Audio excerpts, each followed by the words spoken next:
I don't have a fancy intro. Welcome everyone, or no one, to Casual AF, the gaming stream so casual. 99% of the time, I don't start a game. We don't talk about games. It's just super fucking casual, except I actually did show prep. Fuck you, Pox. Oh, that's it. Ruined it. No one's ever going to get the notification because I swore in the first You 10 swore in seconds. the first like within a minute, yeah. For 25 seconds in, you're already dropping F-bombs. Craig, how the hell Yes, are you? I'm doing all right. How are you, sir? Living the dream. Living the dream, buddy. I'm a little concerned though, But what? about what happened to was it Hezbollah? The leader Nasrallah was assassinated. They fucking bombed him and killed him and a bunch of Lebanese. Was it Lebanese or Libyans? Lebanese. That's where Hezbollah. Lebanese, yeah. Yeah. Yeah, Libya's already destroyed. Yeah, I'm like, oh shit, man, it's just ramping up. I think we're gonna hit.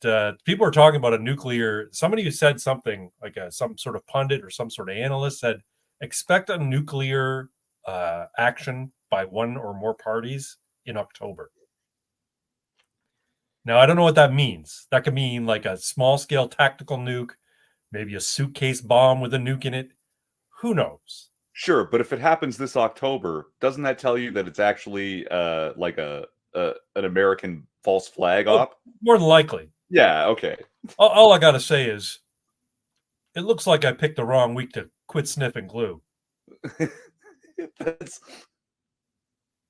That's not even the good glue. No, I just saw it here. It was on my desk, and I was thinking about that line from Airplane. Looked like I picked the wrong week to quit smoking, and then it throughout the movie it gradually ramps up.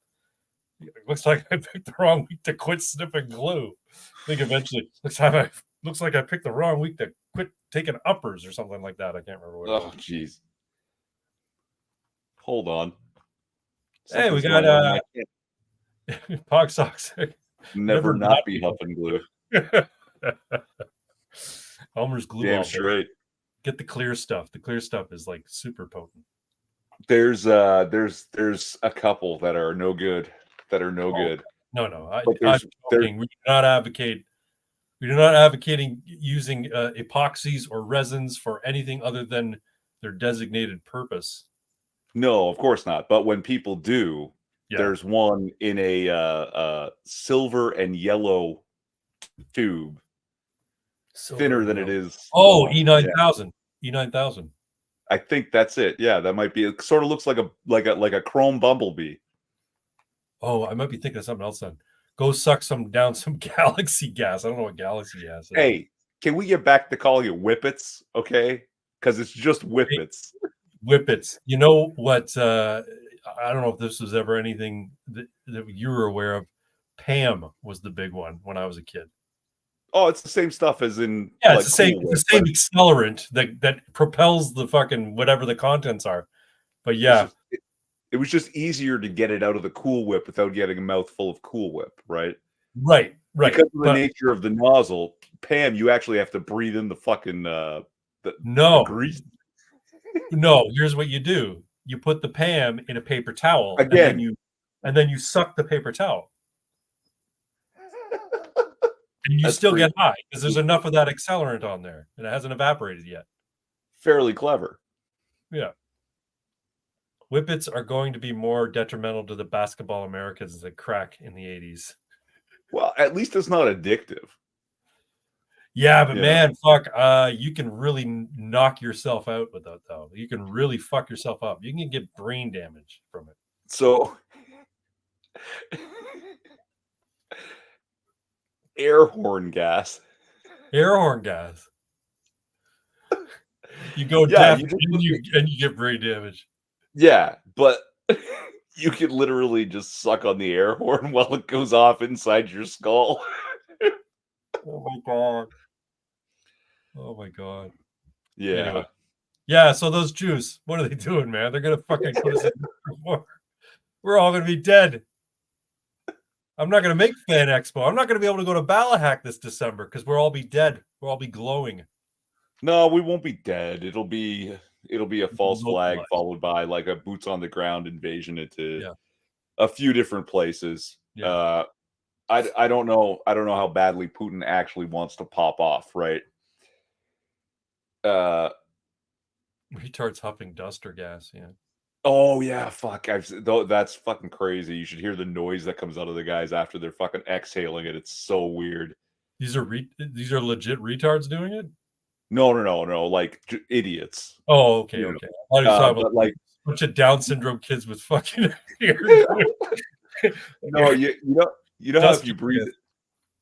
you know how you breathe in helium and Yeah, then you talk super high pitch. When you yeah. breathe in the duster gas and then it's super low.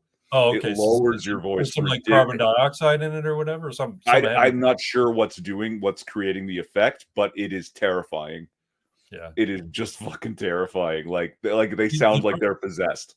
the problem with inhaling gases that are heavier than air, as opposed to like helium, will leave your lungs very easily. But if you inhale gases that are heavier than air, you have to work really hard to get it out of your fucking lungs because it doesn't Mhm. want to leave, right? So yeah, yeah. I've seen people do it, and yeah, they sound like demons. They sound like the devil. Yeah, yeah. It's frightening. Uh, so so anyway, we're all gonna make it though. We're all gonna We make sure it. are, baby. I forget the timing. Have you started your new mesocycle? Is that Yeah, I'm on week 2. I'm on week 2. This is a okay? new exercise routine that I created. I'm going to add some more exercises to it because I'm finding that so my Mondays and Fridays are my arm days where I work on my biceps, my triceps, and my forearms with wrist curls. Mm. And it's only basically it's 5 exercises on Mondays and Fridays, and it's I think 5 or 7 exercises on Tuesdays, and then 5 or 6 exercises on Wednesdays and Thursdays. I think I'm going to start adding some ab exercises to it because I'm starting to see I'm losing weight. I'm down below 230 pounds now, 227. So Nice. yeah, I'd like to get to 225 is my target, but 225 is my target with a lower body fat percentage. My body fat percentage is still hovering around 30, so I need to get it down further. And the keto, I don't think is helping. I think what's happening is I'm losing muscle mass because I'm not able to lift as hard because I don't have the food energy that I would get from carbs. Your body can't convert Mm. fat into energy for work the same way it can carbs, right? So Right. because I'm cutting down on the carbs, I don't have the strength to lift as much or for as long. So yeah, I think I might need to. I might need to step off the keto for a while. But I think what the 3-day fast did for me was it allowed me to like I have no qualms about not eating. So if I want to go on a fast to lose some weight, I know I can do it now. You know what I mean? I'm Mhm. not going to be concerned about, getting hangry or being in bad health because I do it because I did the 3 days and I'm like, I'm not going to lie. It wasn't the most comfortable, but it was for all intents and purposes, it was a fucking cakewalk. It was easy to do just to not eat for 3 days. I didn't find it very difficult. Well, that's good because I'll tell you what. I went about 6.5 hours today without eating. Oh, I was fucking livid. Yeah. Like Well, when you I don't want to think eat I could make. and you're not making a conscious effort not to eat and you can't get food, yeah, you're in a bad mood for sure. Yeah, I mean, it was also leg day today, Oh, okay. so that's a lot of work that would needed to be fed. So I was like, Yeah. just Yeah. yeah, Well, like it's half your fuming. muscle. Your legs are half your muscle mass or more than half your muscle mass. Yeah, Yeah. I say skip leg day. Just do a leg exercise each day. It's the equivalent of doing an entire day full of fucking leg exercises, and it doesn't fucking debilitate you to the point where you have trouble walking and you're in pain. And I know people say, well, the pain is the indication that you've torn your muscles enough that you're going to see some results. But I think you can do the same thing by simply doing like concentrating on a leg exercise, like a muscle group, once a day. The Celestial College implores that I hear you. I remain unconvinced. I mean, I think there's something about stacking it that's gonna have greater results. You know what I mean? Like, I suppose, but okay, I mean, so for instance, if you do your quads and your hamstrings and your calves and your glutes all on the same day, right? And you do a dedicated leg day where you do a few exercises for each big major muscle group of your lower body, not including your abs, because abs are something you can do, pretty much every day if you want. right. But we're talking glutes, hamstrings, calves, quads. You hit them all, and you hit them all hard, all in one day. What that means is that your mobility is fucked for the next day or two. Whereas if you say, okay, today I'm doing quads, right? Your quads will hurt for half a day, but it doesn't keep you from walking. It doesn't keep you from climbing a flight of stairs. I mean, I know when you do leg day, you're not going to be kept from climbing, but you're going to feel the pain and the burn the next day, maybe two. And the problem with that is because you have to use your legs every day, they're not healing the same way, say, your biceps would or your back muscles would, because your back muscles, when you're engaging them, they're getting the stretch, the fibers are being broken, but you use your legs every day. So if you hit them all on one day and fatigue them all in one day, your ability to recover your legs in the subsequent days, because you're walking all the time, is going to be impacted. That's all. Healing is part of muscle growth. Your body, your muscles need to heal in order to grow. Yeah, I mean, I find it's descending stairs is actually the far more dangerous part. After leg day, absolutely. Yeah, than Yeah. climbing them. Climbing them sucks, but descending them is like dangerous. Yeah. But yeah, like I mean, I'm also wondering if because you use your legs all the time, Yeah. that they're just better conditioned to take that kind of a beating, right? Like, I mean, do you know what the strongest muscle pound for pound in your body is? My dick. I know. I don't. What is it? It's your tongue. My tongue. Oh, because we talk a You lot. swallow 7 times a minute. And you talk all the time. Yeah. Yeah, so your tongue just goes and goes and goes, and you Right. never like, "Oh, my tongue is tired." Like that, it never happens. Yeah, but there's slightly different makeup, right? Like this isn't skeletal muscle. This is just muscle, straight up muscle. Sure. Muscle that's attached to your skeleton works slightly differently.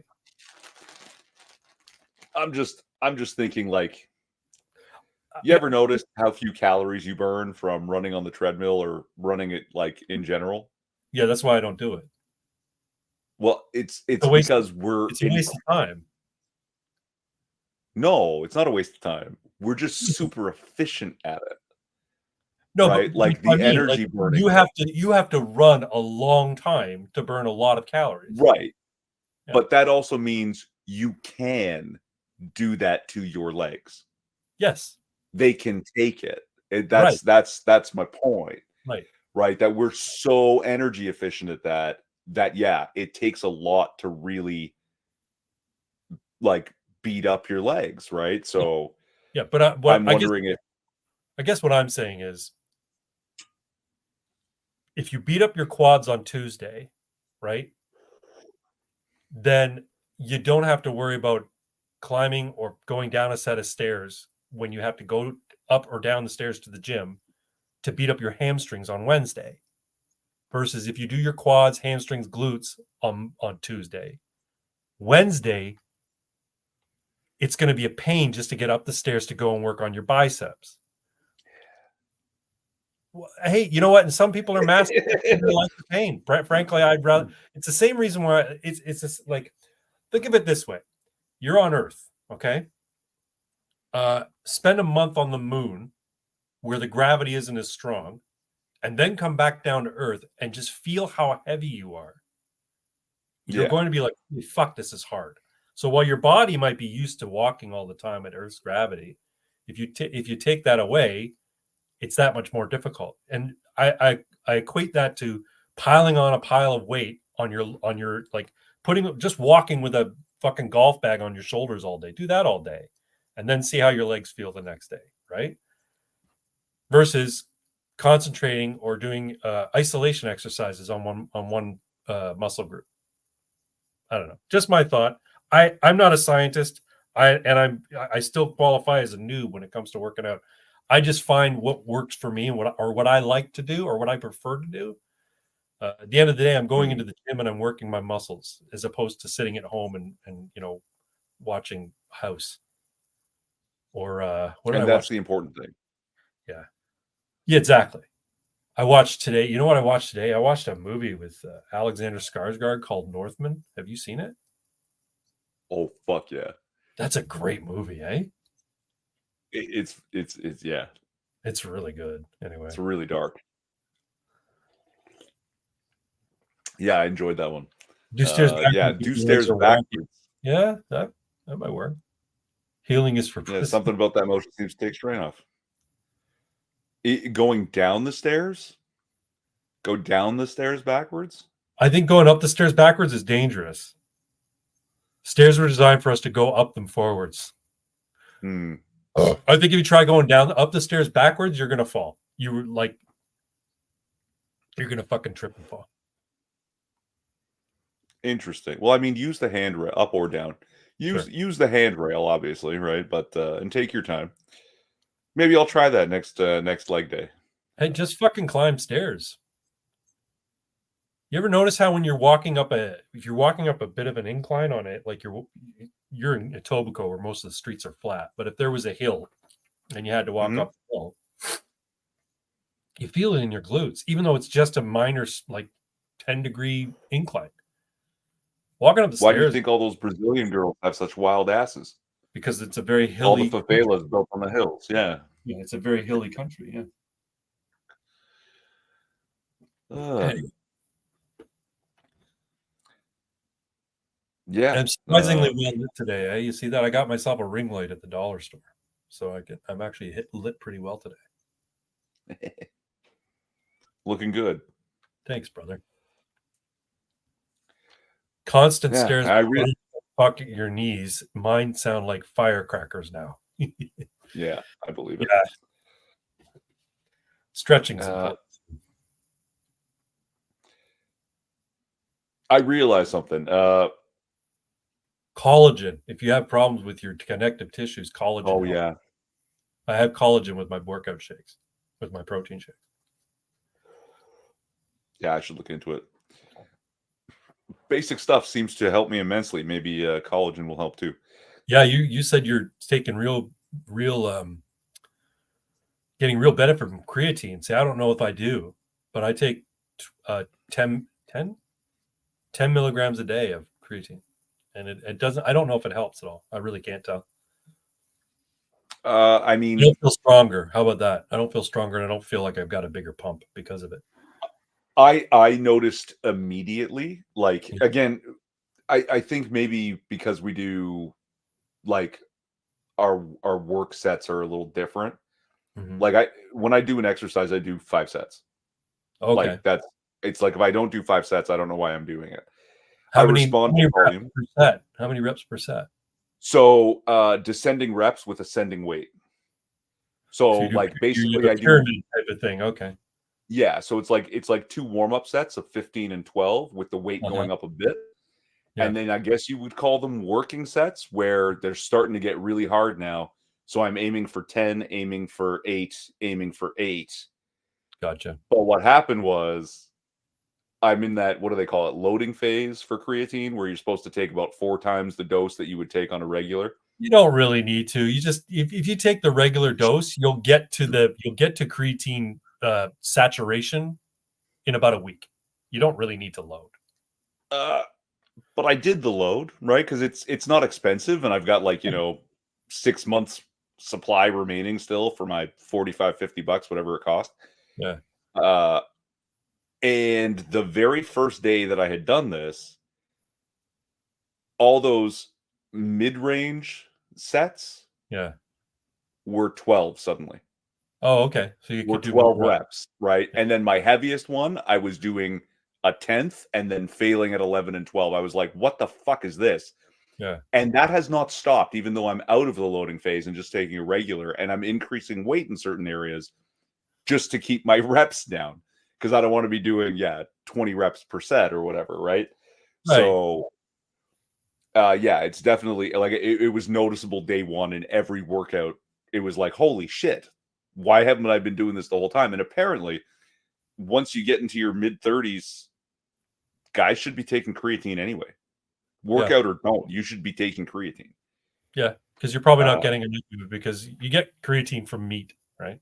From protein, from eating animal based protein. There's creatine in all of it, but yeah, we're not typically getting enough.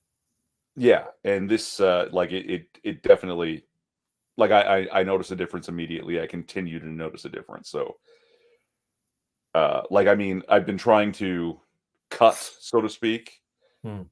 watching the amounts of food I'm eating in particular, like let's not have a piece of cake.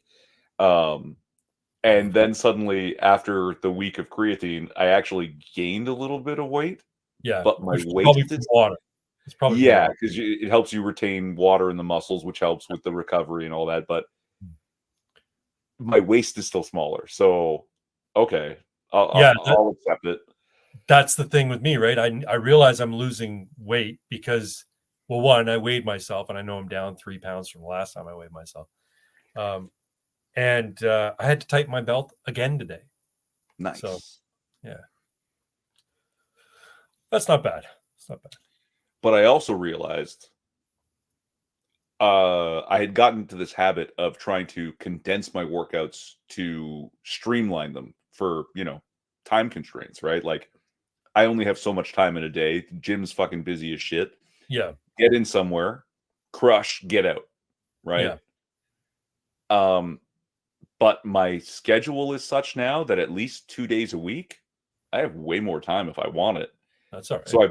I've been taking it, and because of the way my workouts don't line up perfectly with the week, every week the long days are different workouts than the week before.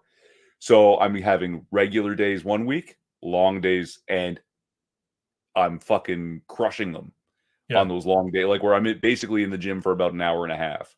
Okay. See, And I now don't. that I'm a I'm never in the gym that long. I'd like to get out of there in an 45 hour. minutes or less. 45 minutes or less is what I like to do. But I could do longer. I absolutely could. But I don't know. I'm an older guy. I when I walk out of there, I'm sweating and my muscles are sore, so I feel like I'm doing enough work. So Yeah, I mean, like if you're keeping it intense for 45 minutes, then yeah, yeah, right? And like that's what I was doing in my about an hour, right? Depending on how quickly I can get on the gear I need, could be yeah, done in, yeah, 45, 50 minutes. But I schedule for an hour, and then it's like, wait a minute, I'm here in the morning and I don't have to be anywhere till X time. yeah. I can be here. So I've started adding on those days a whole extra main muscle group exercise Uh-huh. and a whole ancillary exercise. Right. So like back day, instead of doing 3 back and 2 bicep, I'm doing 4 back and 3 bicep. Okay. Yeah.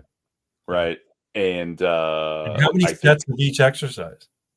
five That's at crazy. least, That's a lot. And five. what's your rest time between sets typically? 90 seconds. Yeah.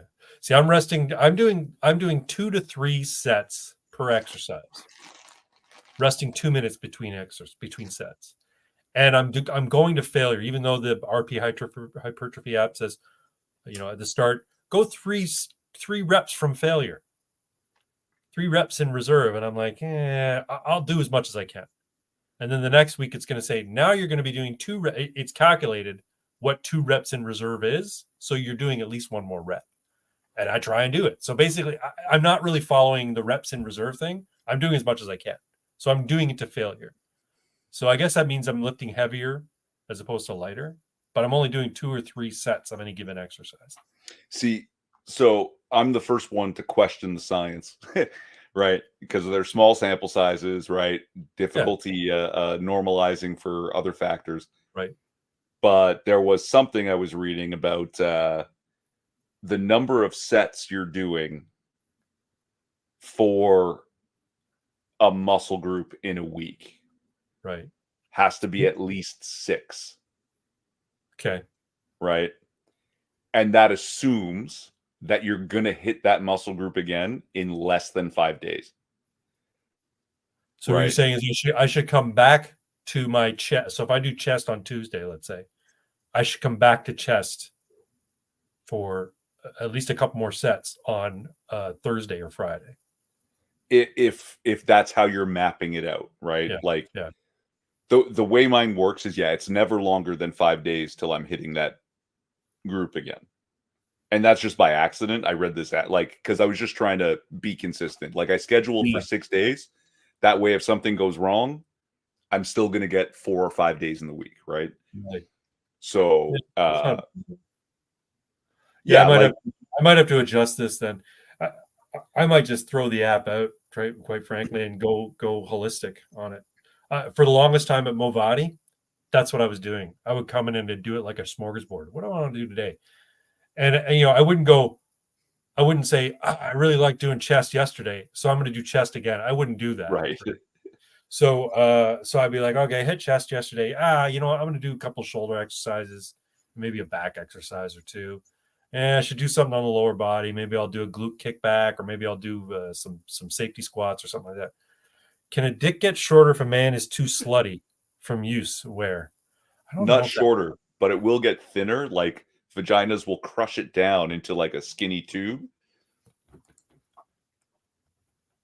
Only serious answers, please. Yeah, that was a serious answer. Haven't you seen the sausage pictures? Oh my god. This is a very old meme.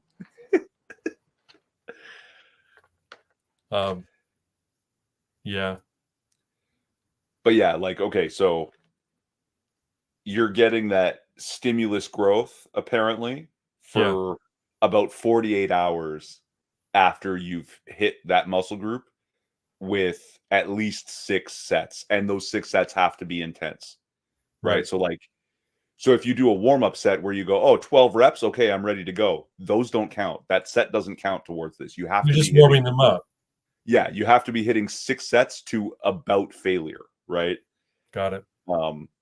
Yeah, this whole reps and reserve thing, I don't know if I trust that, man. Like, yeah, I don't know if I think it's just the way the app is designed. Like, this is Israel's app, right? And this is his hypertrophy app. Now maybe there's another setting I can choose, but this is how it always defaults. So maybe I can pick a way, and then a template. So I got templates I can choose. Well, because here's the other thing, like, but they all seem to work the same way. There's this weird, like, you'll know how many reps in reserve you have. You'll have. How do I know I have 3 reps in reserve? I might think it's 3, but it's 1, and the next one I try, I'm failing, right? Like, yeah, the idea, I guess, is your body. So when you're on rep 8, you're like, yeah, I could do 2 more, or I could do 3 more, right? Anyway, yeah. Yeah, I don't know. Like the first couple are, if I'm in my 3rd set and I'm hitting 12 reps, and I can pull it all the way and ease it back down, I should have been doing more weight for that set. Like that's my mentality. I should have upped the weight because I should be struggling to do 10 now. Right? I don't know if that's necessarily the case. I think you just go to failure. You go to near failure. You go until your form starts breaking down. Right? So if you can complete it, but you're pulling strength from other muscles and you're engaging other muscles to do it, your form's breaking down. Those aren't proper reps. So that's when you should stop. You know what I'm saying? The idea of doing a half rep when you can no longer, do a full rep, that's what do you call it? Valuable too, because you're still adding tension to the muscle groups, right? Lengthened partials. Well, no, lots of people do partials, right? They do partial range of motion and they can get something out of it, but you don't want to do your whole set as partial range of motion. It's near the end when you can't complete a full set or full range of motion, where you do partial just to squeeze whatever more you can get out of that muscle group. Yeah, so, and I mean, we're also talking basically bodybuilding. Right. They like their word hypertrophy, but they're actually talking about building muscle size. Right. But what's really funny, if you're, say, an athlete in a sport where maybe you need to jump, Yeah. you should be doing quarter squats. Not Okay. not half range of motion squats, not to Why quarter? parallel. That's way too low. Why quarter? Because that's where you jump from. Oh, I see. You don't go all the way down when you do like a high jump When or a you long. move to explode straight up and reach for the hoop, your knee is bent like maybe 15 degrees, 20 Yeah, degrees. fair enough. Yeah. So if you weigh that, if you put weight on that and train exactly that movement, you're going to train the muscle to throw you right up from that when you're mid stride, right? Yeah. That makes sense. And actually, yeah, they've shown this, that the guys that they had doing full squats, like regular range of motion squat, versus guys only doing quarter squats, the guys doing quarter squats got way more ups out of it. Costin Good to see you, and evil Costin. Torontoans. They are evil. I am's what I am's. I think you're only slightly evil because you're not in downtown. You're in Etobicoke. That's true. We used to be a separate city. We just sort of got absorbed. Yeah.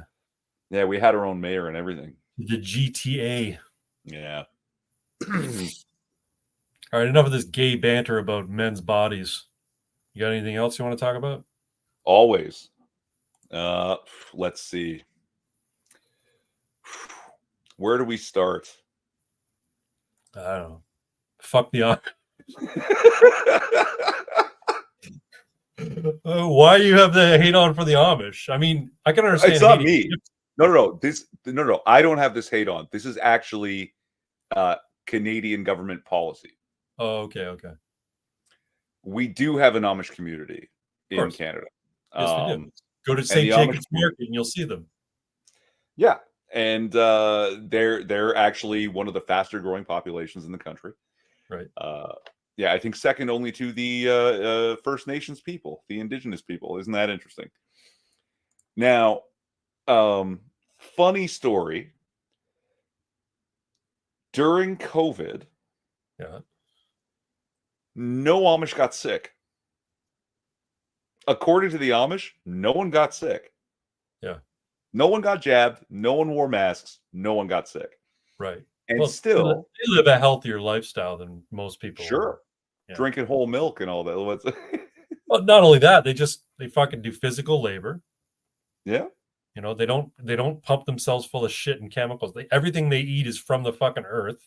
They don't buy packaged food. They raise the cattle, goats, and sheep that produce the manure that grow their veg, right? Exactly. Like, they're living a very healthy lifestyle compared to what we do. Yeah. But also, they're the same Amish as in the United States. Yeah. And so they have trade between Amish communities across the border. And so they've been crossing the border for like 100+ years in fucking wagons. And during COVID, we were told, oh, just download this ArriveCan app to your fucking smartphone. Well, Amish people don't have smartphones and never will. Some of them do. Some of them do. No, they do. I see them at St. Jacob's Market. I've seen the women. I've seen the teenage girls and the young 20-something girls. They're dressed in their traditional clothing, but they have fucking phones with them. So are they doing their Rumspringa thing? Maybe that could be it. But the fact is, they're with their community. I think they understand that some things, some modern conveniences, given the state of the world, if they're going to interact with people in a modern context, they need certain modern amenities. Right. But typically, you're right. They don't. It's not common. Right. And so these Amish who cross the border and then return to Canada, were told, well, we need your ArriveCan app. I don't have a smartphone. I'm Amish. This is not going to happen. They were fined $6,000 every fucking time. Yeah. And yes, they often go to a bank to take a lien out on their barn or their home to build something else in the community and then pay it back. And hundreds of Amish families have discovered when they tried to get their loan that there is a lien on their house for unpaid fines and they can't get their loan. This fuck the Amish is Canadian government policy. Yeah. You see, here's the How do you like thing. that? Because, I like that just fine if I were a liberal or if I were a statist. Here's the problem with the Liberal government and the NDP government and basically the government mentality in Canada. You must be reliant on the government. You cannot be independent and live free. Those people who try and live free are enemies of the state. That's why they love welfare recipients. That's why they love the Indigenous population. That's why they love immigrants. That's why they love,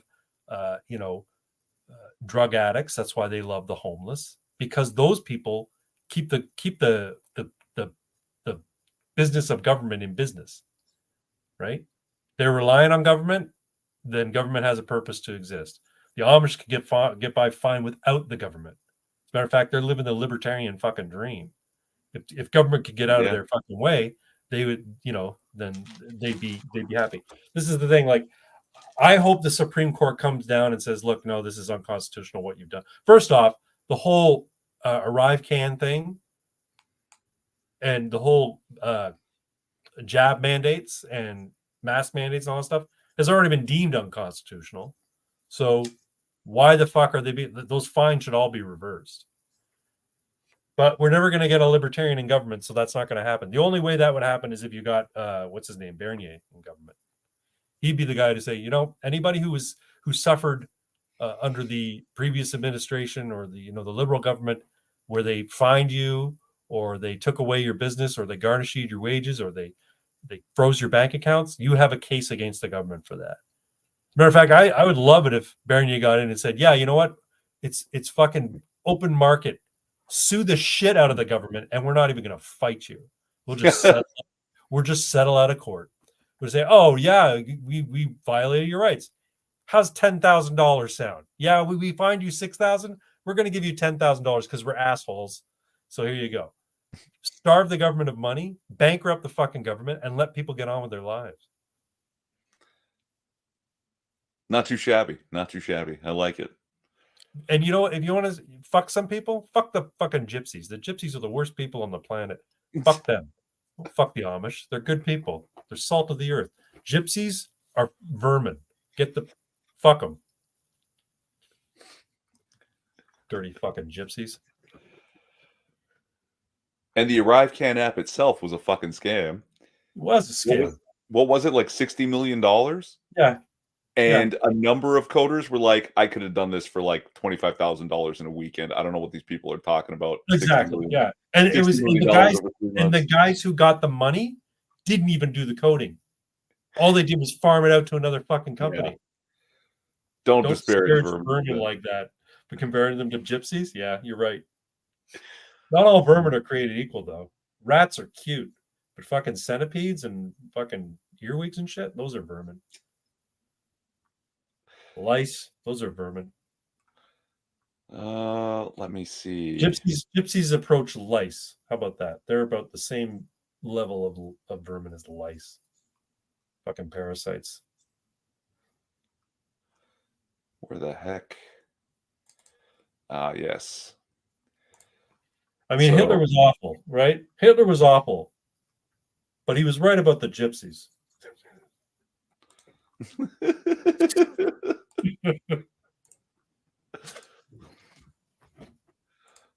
Oh, shit. Oh, no. What happened? There we go.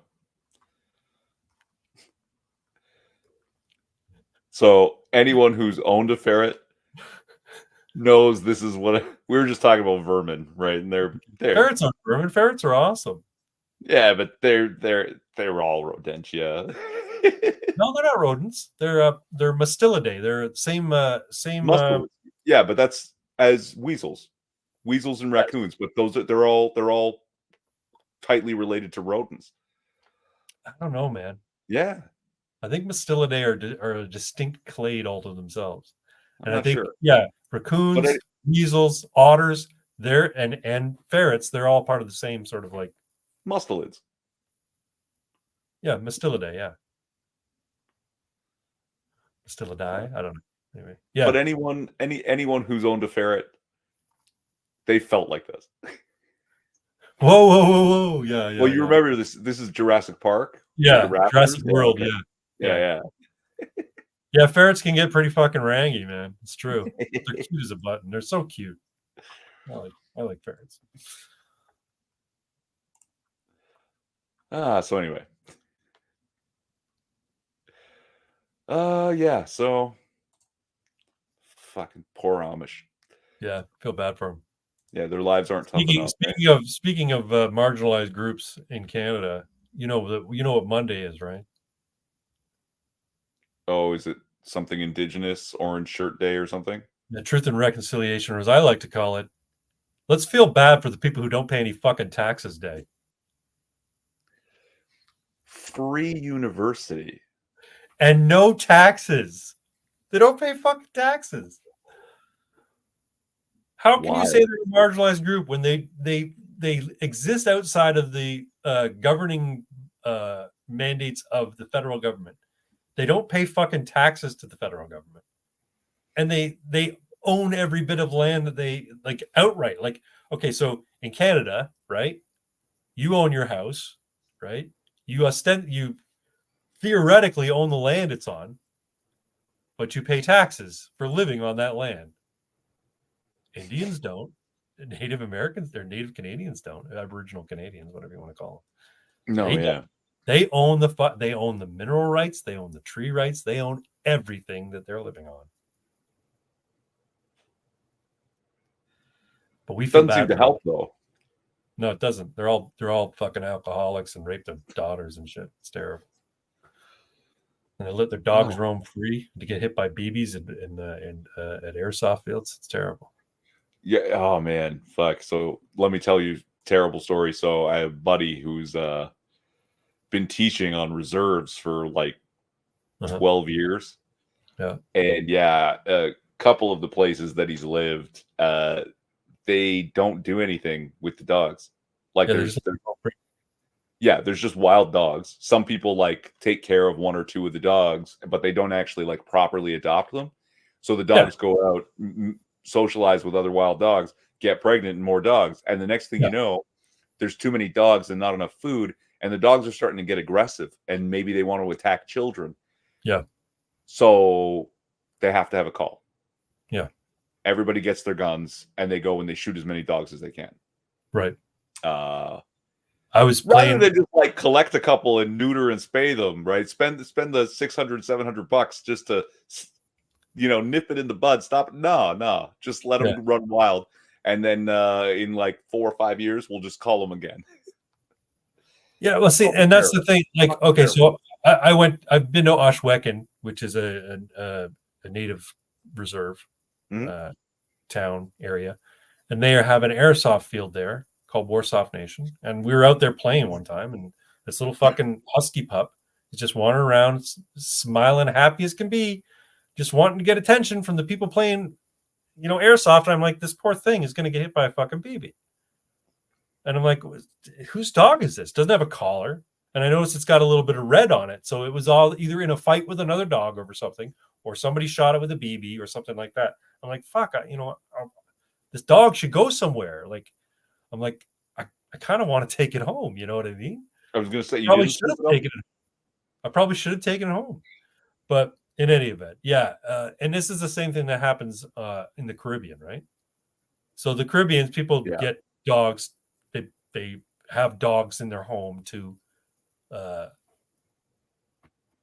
be dogs. They're pets, so to speak, but they let them roam free.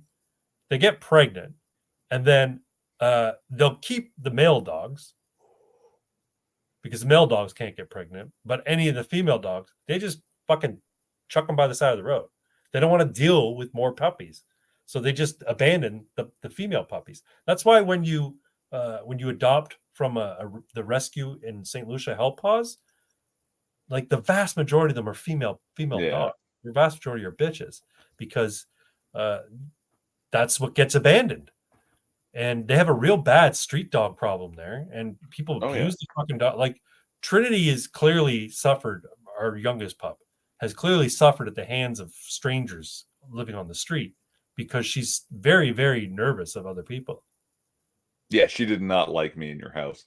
She doesn't like anybody in her house. It's so bad that I'm running a D&D game for my buddies. And normally I would run at my place and Melina would make a nice meal for everybody. But I'm like, you know what?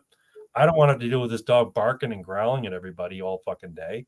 So I said, hey, man, can I host at your place? Can I run at your place? And my friend said, yeah, come to our place. Because they don't need to deal with that. And I don't want to deal with it either. It's going to ruin my fucking time. And I want to run a game. So yeah, I mean, if you could find a way to like mentally prepare everyone. Well, they've all met her and they've dealt with her, but the problem is she's not mentally prepared to deal with people in the house. Right, but I mean, like, I know what a pain in the balls it would be, but like as a training exercise, okay, so Melina's not going to play. Maybe Melina doesn't make a nice meal for everyone, and instead keep Trin on a leash, keep her busy, keep her right, like keep distracting her while you guys just sit at the table and do it, right, until suddenly she forgets.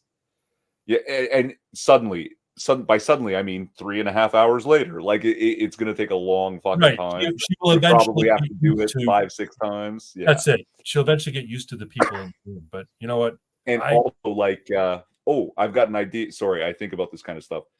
A trigger, right?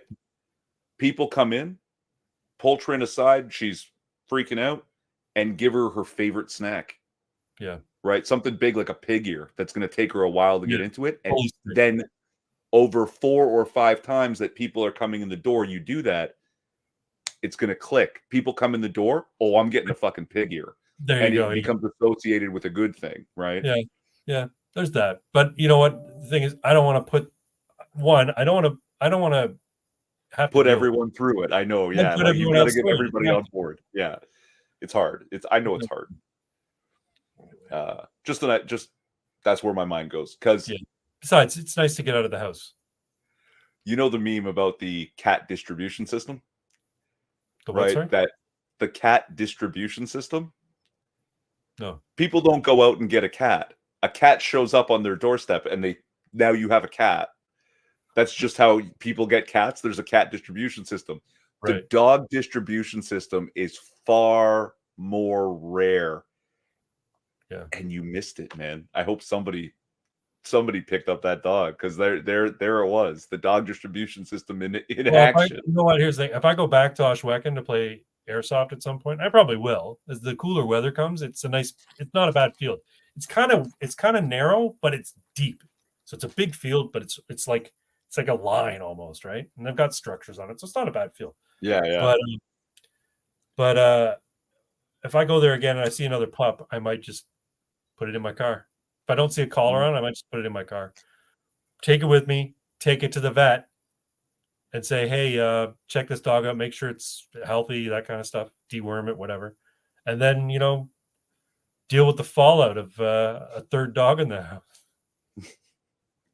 Poor cat is going to fucking lose his mind.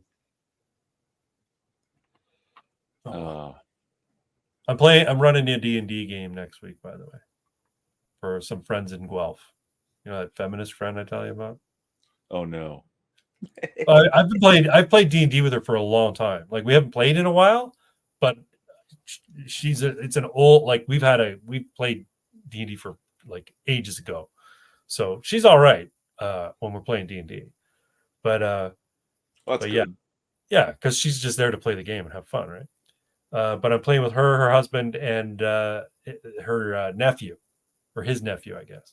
He's living with them for a while, so it'll be fun. I'll get to run them through a Deathbringer game. Deathbringer's like a hardcore mode D&D. Should be fun. Yeah. I think you showed us the shorthand rules for that, right? Yeah. That's what I'm planning on running, because I don't. You know me, Pox knows me. I like rules light. I don't want to be flipping through fucking books. So.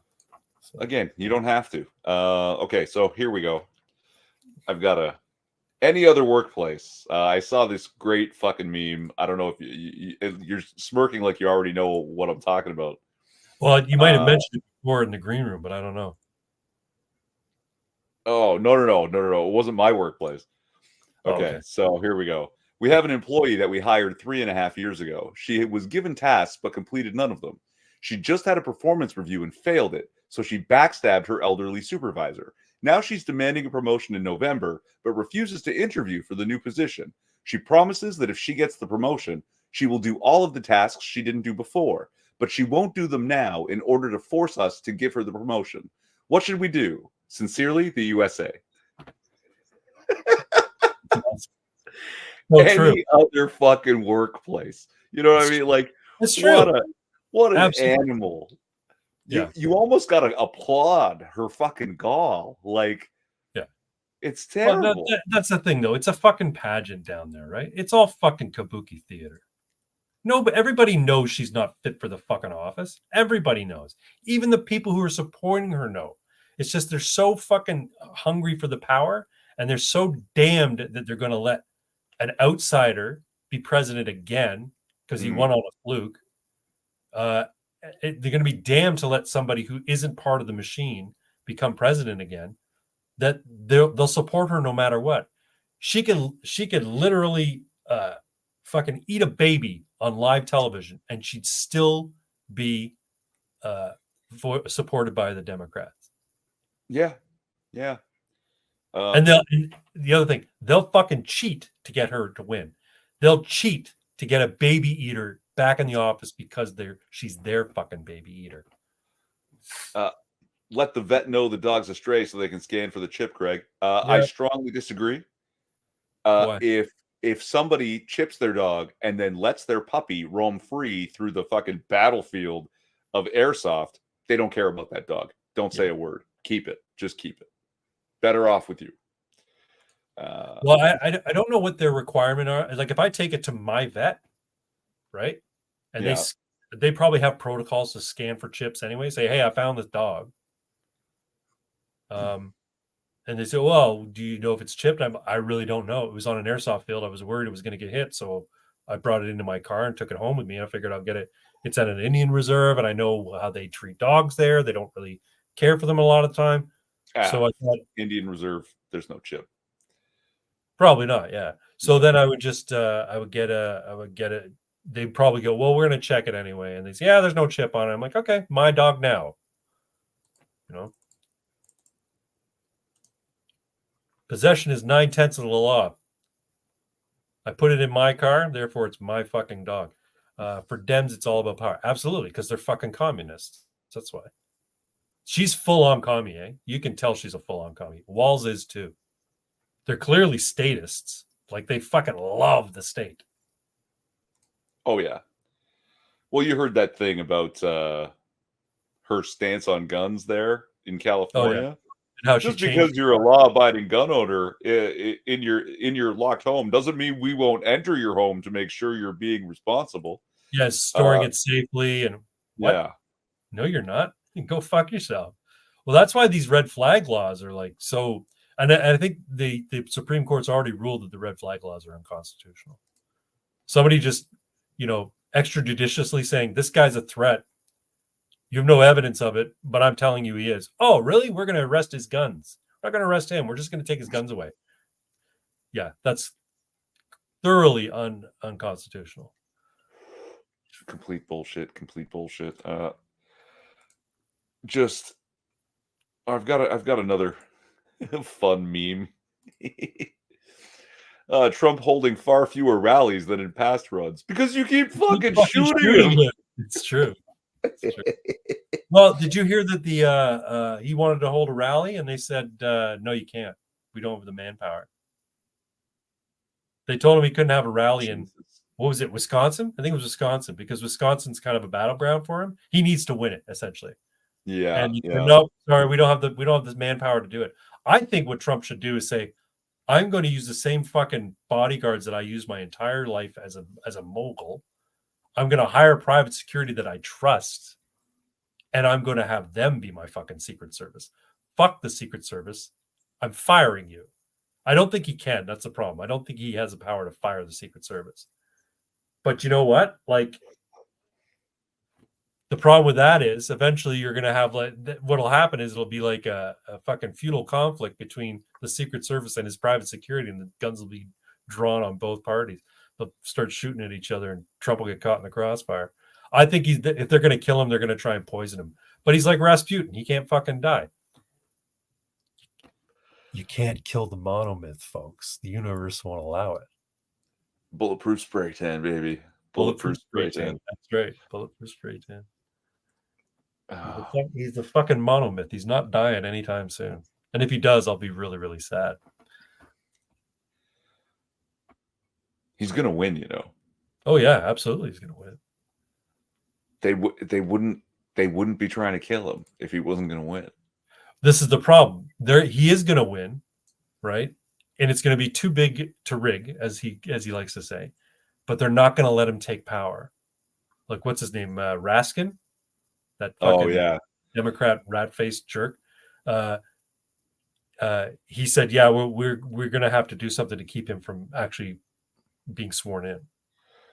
Yeah, but again, I don't think they actually can. Don't you need something crazy like a 2/3 majority or more? There's got to be. They're going to try something. They're going to try some sort of maneuver to do it. But yeah, and that's what will cause the so-called civil war, as Tim Pool likes to call it. Right? That will be the inflection point, or the Rubicon will be crossed at that point when they say he won the election, but we're not going to swear him in. The government is going to keep him from taking office. They'll go, okay, it's on, motherfuckers, revolution against the government. I think it's more likely they're just gonna try and put themselves into a hot war and say, "Oh, well, we can't obviously change leadership now." No, but they've done that. But they have changed leadership in the middle of hot wars before. There have been world wars where they changed the president. They still hold elections when there's wars on. There's no precedent for them stopping war or stopping elections just because there's a war. He stayed at Trump Tower downtown last night. It was great hearing all the lefties complaining about the freeway being shut down for his motorcade. Oh, really? He went to Trump Tower? Yeah, that's awesome. He probably feels safest there. He fucking knows the place. He's probably got like secret passages into back elevators. It's back, like hidden elevators and shit. Because if he wants to avoid the crowd, he can just do that, right? I bet you he's got all sorts of like panic rooms and shit like that, and safe rooms and stuff in Trump Tower. I bet you he's safer there than anywhere else. Yeah, wouldn't be surprised. Oh. But it's funny. You see a lot of these interviews going on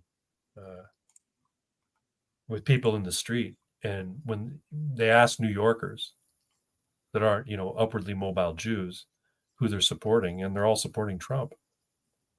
I think he's got a good chance of taking the state. I don't know if I'd actually be surprised.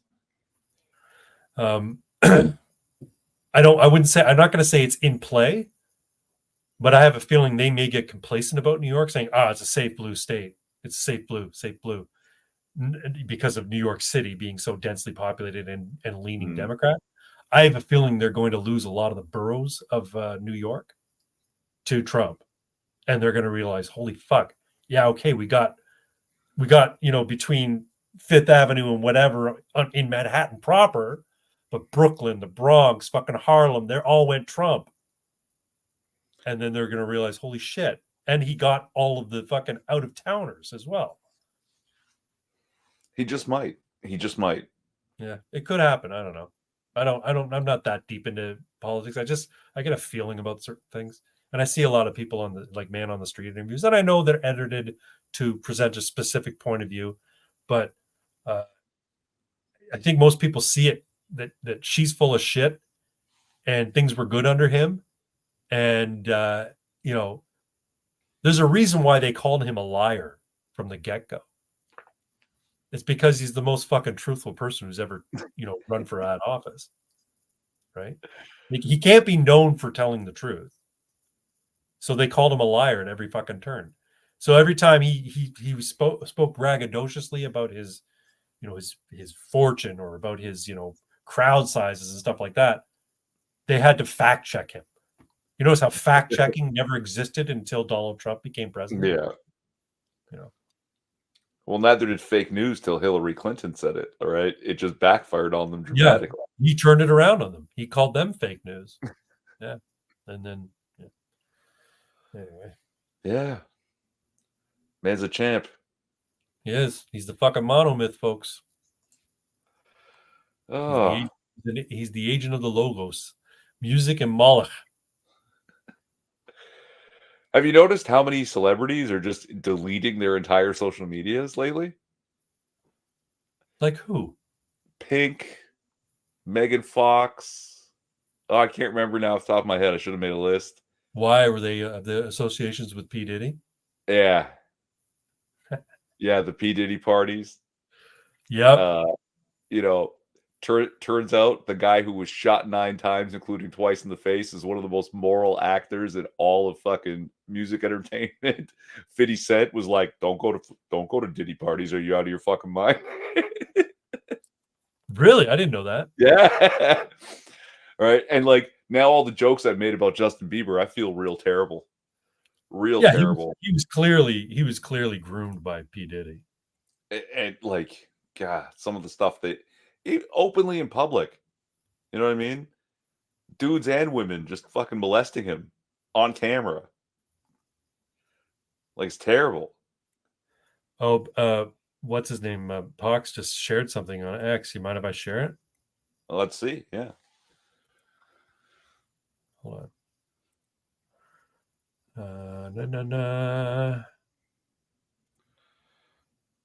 Present. Oh, is it the video of Megan Fox talking about Defiant L's on X, the way Wendy reacted when Diddy said he met her son backstage. Make sure audio's going.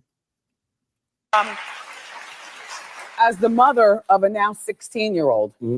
Who I met backstage, He did? He's a great young man. Oh, thank you. Yes. You represent a lot. As the mother of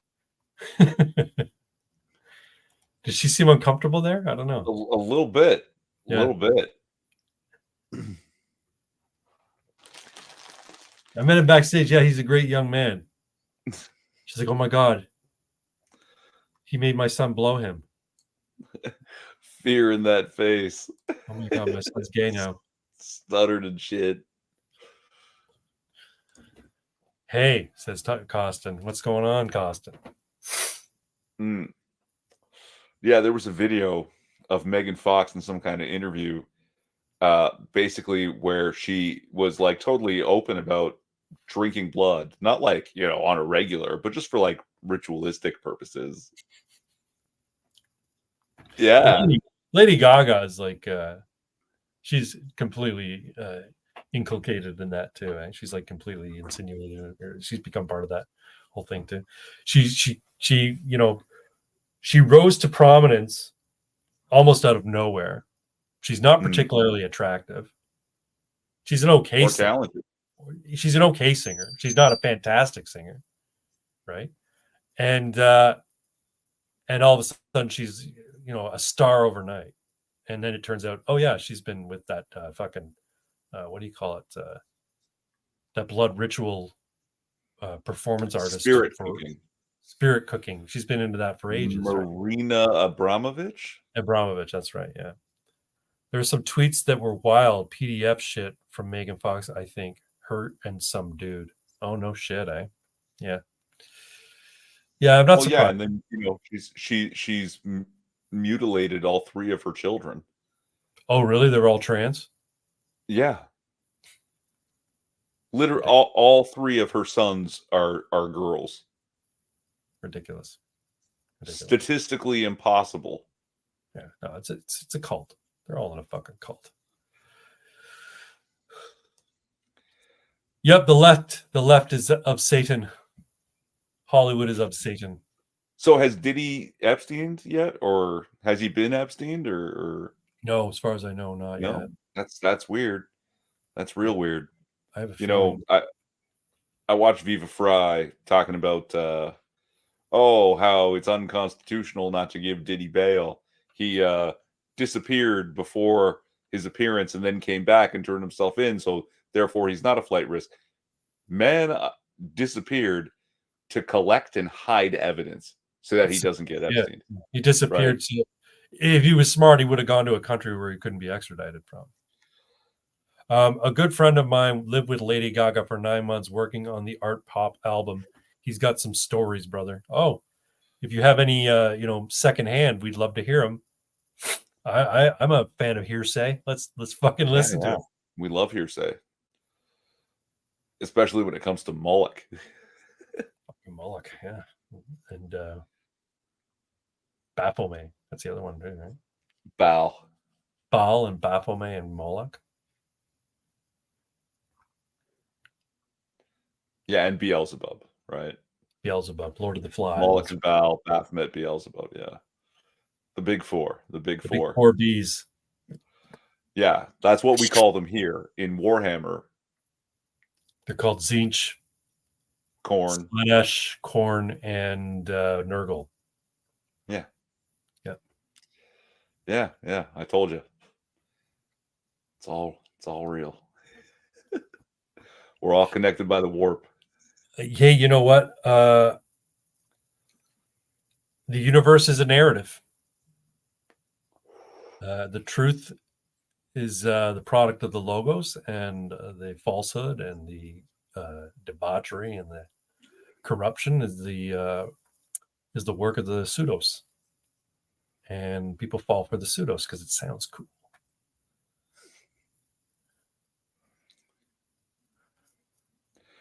Yeah, like while we're waiting for Ajax to see if he wants to drop any details, Jordan Peterson talk about, the Bible and his breakdowns of Bible stories and how it's the word, right? The universe is spoken into existence. That's right. But in the Silmarillion, it's sung into existence, right? And then Tolkien was a Christian. Yeah. But then Terrence Howard catches a whiff of this, but without enough math, and he doesn't know how to say that the whole universe is a series of vibrations. Right. So, it's basically it's music being played. Right. But yeah. Mass creation broadcast. Hey. I don't know who that is. MCB's been around a while. Yeah. Hello, MCB. Got his own channel. I don't know. I haven't seen. Maybe I'm just not getting. What do you call it? Notifications. Yeah. Yeah. I like the idea of the universe being spoken into existence. The word, the narrative, the story. I like the idea of. I like the idea of the universe being a tale that is spoken or written or sung or what have you. I think I've said it before. I think the reason that certain archetypal myths and certain story line, like the hero's journey, I think the reason it resonates with us is because it's truer than true. Yeah. And that's why when we see all this shit from Hollywood that doesn't follow the hero's journey, that makes these girl bosses that just are magically powerful, we understand that it's just false. It's contrived, and it's why it sits wrong with us. Yeah. He released 3 videos this month. He says I'll have to check that out. Yeah. I'm not sure who Mass Creation Broadcast is. I'll have to find his channel here. And all Ajax is going to say here is she prefers to write songs in the nude. Doesn't matter who is there, even family. So that's fucking retarded. You know what? Don't involve me in your fucking kink, okay? It reminds me of you ever read like Ann Landers or whatever? Oh my God, not for a long time. So Ann Landers is a vice columnist, right? And she made a good point one time. Somebody wrote a letter to Ann Landers. I think it was Ann Landers or Dear Abby, one of those two. Anyway. Yeah. this person wrote a letter to this advice columnist and said, "Hey, my sister or daughter, some family member wants to bring their slave to our Thanksgiving dinner. They have a slave master relationship, and they want to bring their slave to dinner." And Ann Landers, whoever, this columnist said, "Look, you know what? People have all sorts of different relationships. Relationships are, people have different arrangements with people, but the idea of master and slave, that's a kink. And by asking to bring your slave to dinner, you're asking to showcase your kink to people in a setting whereby it's not appropriate. You don't show off your kink in the middle of a family dinner, right? That's not the place for it. So it's not appropriate. You should just tell them, no, you can't bring your slave." And I'm like, that makes perfect sense. And it rings true today when you think about people who insist on stuffing their shirts and walking around with 5 o'clock shadow on a wig and saying they're women, and you have to accept this for autogynephilia, they call it, right? No, And don't let them involve read me in your stories to kink. your children. Yeah, don't involve me in your kink. I have no interest in it. Go fuck yourself. Take your kink somewhere else. Yeah. Matter of fact, I think if I would like to hope that if I'm ever involved in a situation where I'm in front of a person who claims to be trans, but is really just a sick person who suffers from autogynephilia or embraces the autogynephilia, I'll just say, look, I have no interest in your kink. Go fuck yourself. Get away from me. I'm not going to call you by your preferred pronoun because this is your kink. Get off on this, and I'm not going to help you out with that. Go jerk yourself off. Yeah, go jerk yourself off. I remember about back. I'm atheist, sort of. And I remember back when I was more strident about my atheism. My mom, who was always very, she was a Christian, but she was more devout in her later years. She sort of like fell away from it, and she knew I was atheist, and she lamented that I wasn't following Christ and that sort of stuff.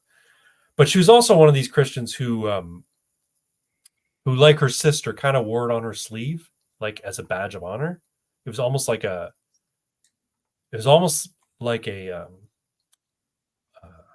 what's the word? An affectation. Her belief was almost like an affectation for social purposes. Anyway, we had them over for dinner one time for Thanksgiving, and my mom said, "Do you mind if I say grace?" And I'm like, "No, I'd rather you didn't.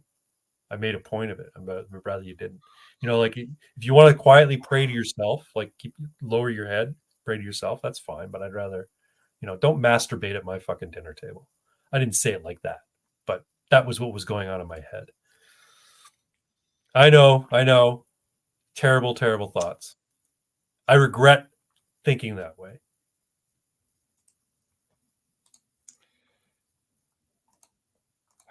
Well, Jesus forgives. A Superman raised by Christians. A Superman raised by atheists. Yeah, there you go.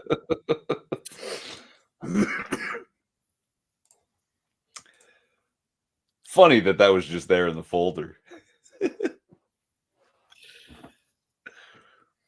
Yep. Did you ever read Red Sun? A long time ago, yeah. I actually have a house coat with the hammer and sickle in the shield. In the diamond. Yeah, that's hilarious. Yeah, that's a great book. It's from like from a philosophical point of view, it's a really good take on Superman. Yeah, it's crazy. Yeah. Where should we go next? I don't know. How about your stream, brother? C239 permanent pandemic. I'm not familiar with this bill. Yeah, neither am I. I haven't read it yet, but I've been hearing about it, and it sounds so far quite terrifying. I'm going to look. Giving the World Health Organization access to our medical records and mandating what we can do and that sort of thing. it gives the power directly to the Minister of Health. Okay. To tell you what you can and cannot do. Yeah. It's a pandemic response bill. Even after all of the failures that have been proven now are shown to be, what's our word for it? It's not unconstitutional. But yeah, contrary to our charter. Yeah, well, we have a constitution. But it's just so here we go. We're going to write a bill that makes it law that all those things that we did wrong and all the wrongs we inflicted on children can be done again. Yeah, we can do it again with impunity. Legally now. Yeah. Legal and with impunity. And this is the problem with our system. One, our Supreme Court, who's supposed to decide the constitutionality of things, is packed with activists and statists who will agree with the state 9 times out of 10. There's only a handful of Supreme Court justices and people in the higher courts in Canada who actually, take the Constitution, take the Charter for what it's worth, and what do you call it? Revere it to some degree. We need a rehashing of our Constitution and our Charter in Canada. Yeah, absolutely. Again, like, people are surprised when I tell them I'm a Republican, and I don't mean like American Republican Party. No. A Republican technical sense. Yeah. We need to reform the entirety of our government, right? Throw off the shackles of a constitutional monarchy and reform as a proper republic with a constitution that means something and has real teeth. There's a guy on YouTube. There's a channel on YouTube. I think it's called Aristocratic Utensil. He's like his avatar is like an animated spoon with a monocle and a fucking top hat and shit. And he's constantly talking about how democracy is stupid and monarchy is the way to go. And he apparently has very solid arguments for why monarchy is a good way to run a society. But a narco monarchy, maybe. A narco monarchy, yes. I think a narco monarchy is worth trying, quite frankly. But Poxdot, someday I'll tell you how I almost got into a fight with Megan Fox and Machine Gun Kelly security in a hotel lobby in Greece. What the fuck? Yeah. Greater Ajax has replaced CMAC with all these fucking crazy stories. CMAC used to be used to have a viewer on both our channels. CMAC used to come by and tell crazy fucking stories and be like, "Holy shit!" Greater Ajax is the one telling the insane stories now. You should get your own channel, Greater Ajax. Tell these insane stories on your channel. Anyway, Mass Creation Broadcast. I subscribe to your channel. I'll have to check out your back catalog here. Nice. It is the way to politics, but we will carry it. It is the worst time to be a right winger. I don't know if it's the worst time. It was the worst time for quite some time, but it seems to be getting better. It's just going to be hard now, right? Like, have you seen some of the shit that's going on in Europe? Yeah. The governments are having to really crack down because people are just not having it anymore. They're just not giving a shit. Well,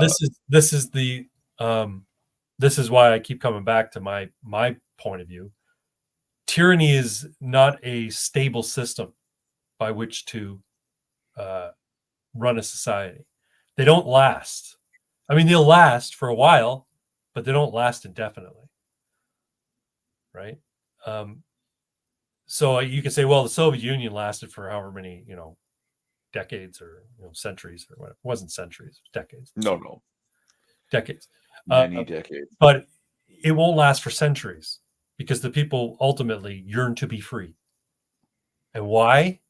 Because the sovereignty of the individual is truer than true. And why is that? Because of the divine spark that exists within all of us, and we can't be crushed. We won't be crushed. You can crush an individual. You can even crush a small movement here and there, but a people won't be crushed because they have the divine spark and they will yearn to be free and they yearn to exact their own destiny. And they're not going to have an authority, an earthly authority, tell them how to live and how to die. So that's why it's unstable, right? Because tyranny is of the pseudos, and freedom and liberty and individual sovereignty is of the logos. AFD is pulling hard in Germany, bro. I know. And Sweden's becoming more right wing too. I think the right wingers won in Sweden, or one more in Sweden, one more seats in Sweden. Yeah, and remigration is the Swedish plan now. And have you noticed that I've been noticing this on Facebook? I don't know how often you go on Facebook, but I see the UK Independence Party posting mass deportation is the only answer to what's currently facing Britain. Yeah, Mass deportation is becoming the buzzword of the people who have had enough, and they're not being apologetic about it either. Yeah, and I think they owe that to Trump, because he's saying we're going to have a large mass deportation. But that's also why the UK has to release murderers and rapists from prisons so they can put people who put mean posts on Facebook in those prisons. Right. And I don't if there's any UK watchers, I don't understand why you people even listen to your cops. Like if I were in the UK and the cops came and knocked on my door, I wouldn't even open it. I would just tell them through the door mail slot, go fuck yourself, wankers. I would just fuck you. You have no authority over me. You're wankers. You don't carry firearms. I know you're not bringing a battering ram. You just want to have a talk with me. Like, fuck you. Get the fuck off my property. There are cowed people. Canadians are a cowed people too, and I don't know why. Yeah, won't push back. We need to start pushing back. But it's not going to happen with Polyev in Canada. No, it's going to be slightly less egregious than the Liberals, but it's going to be more the same.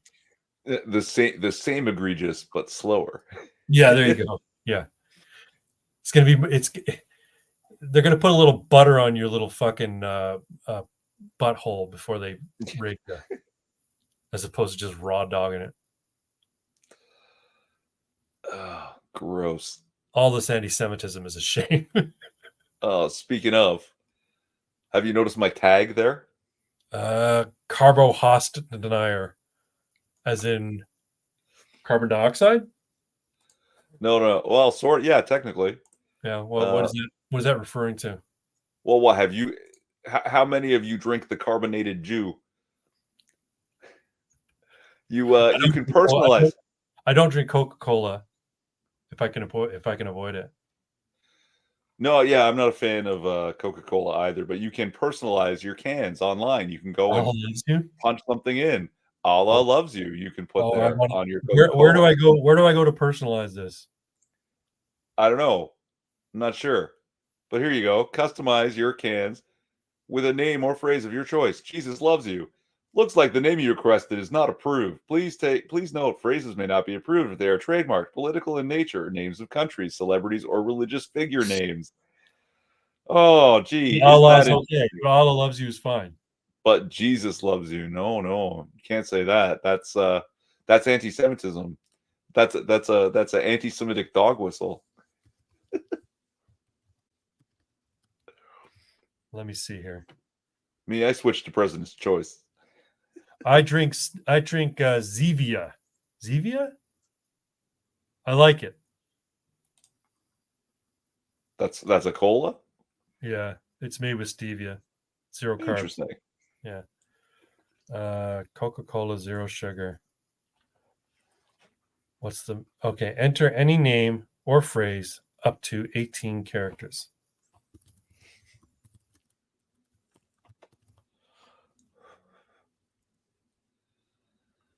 Have they fixed it?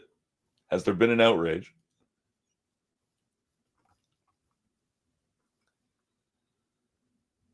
Oh, This is a required field. What's a required? Pick a special occasion or a theme. Okay, I want that theme. There we go. See if you can name a can butt plug. The phrase you submitted is not recognized and requires further review. If you'd like to continue with your submission, I put Islam is satanic. Oh, that's, you got to put something innocuous or something that should be innocuous. Taxation is theft. It's okay to be white. Oh, yeah. Let's see if that'll work. Looks like the name you request is not approved. Names and phrases. Oh, for fuck's sakes. So try that. It's okay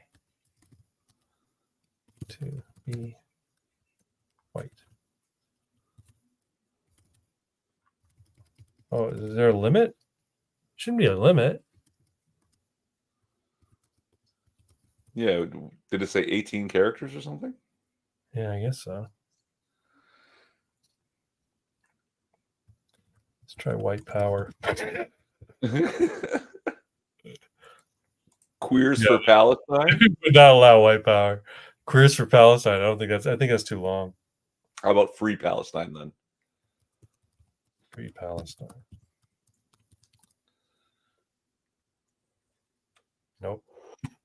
Let's try Allah loves you because I'm curious though.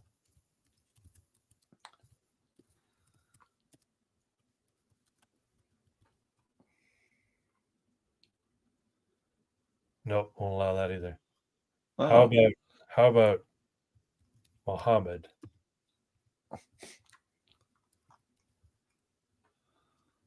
Add another line. PDF file.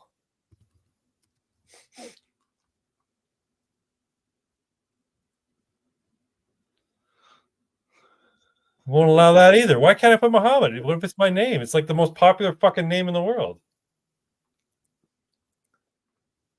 Yeah, I think it was the PDF file part. No, I took that off. Won't even let me use Muhammad. How about Joey? Right, Joey. The whole thing just failing to work now? Yeah, Joey's okay. Okay.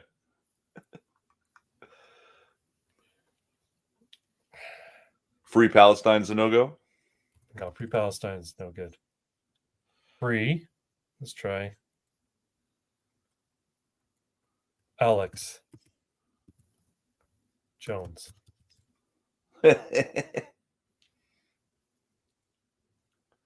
No, won't let me do Alex Jones.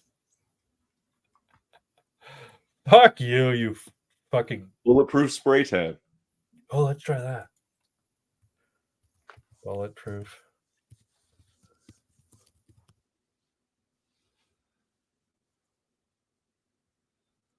Spray tan.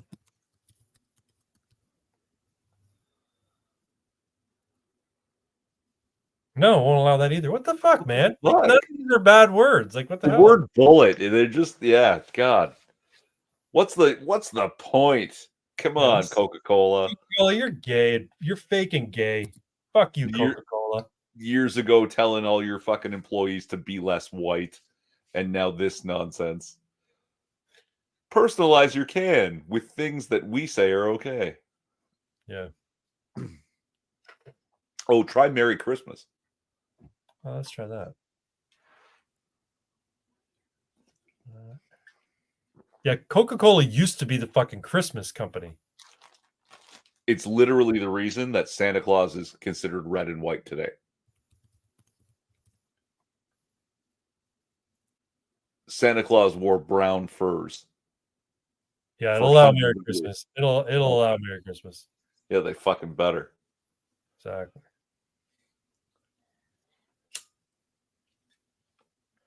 I don't care. Coca-Cola's fake and gay. I'm a Pepsi guy. They're probably just as bad. Yeah. Don't consume Pepsi products. No, I typically I like the Zevia stuff. I picked up at like a health food store a while back. It's not bad. And it's not a PepsiCo product, right? No. Okay. Try Ramadan Bamadan. Hard archive. I had to say it out loud to get it. It was great. Oh fuck, that was hilarious. Oh shit. It's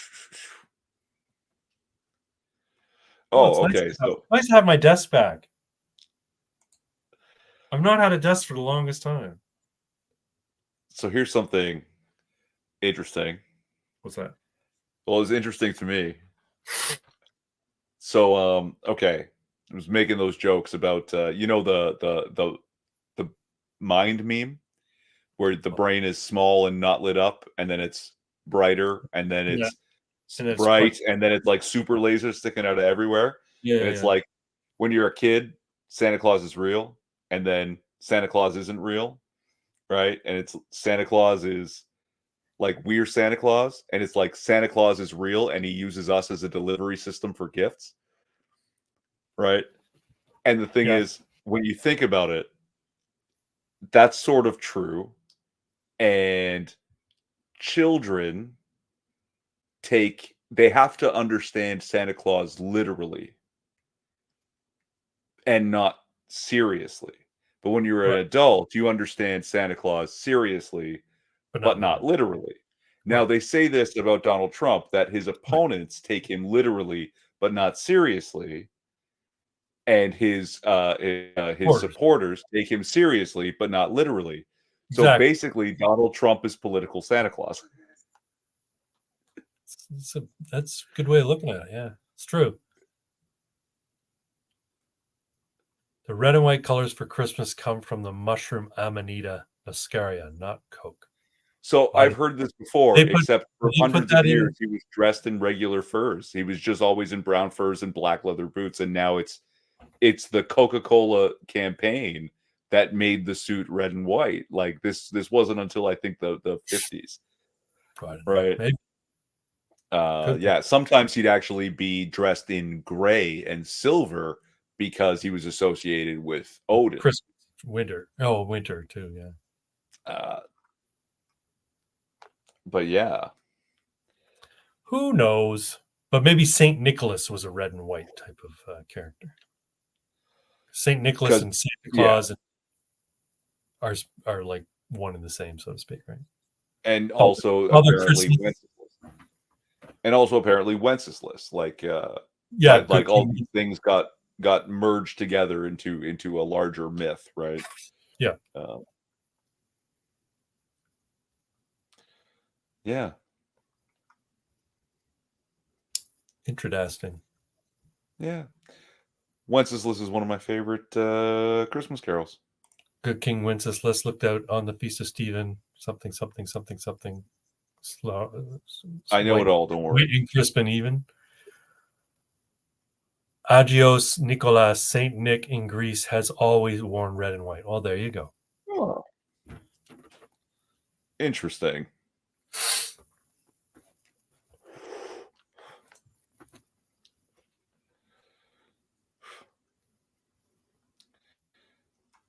What's next? I don't know. Have I exhausted my... Yeah, we didn't actually use this one, even though... Plus juice. And for hashtag, anyone who... What? I was going to say hashtag juice? No. No. For anyone who is unaware of what had happened here, someone for years was looking at their charger for their phone and wondering why it said plus Jews ! And someone then finally was like, "What the fuck are you talking about?" Looked at it and turned it upside down to show them. It says iSmart. It's an iPhone charger that says iSmart. iSmart. Okay. That's funny. Plus Jews. Plus juice. Because I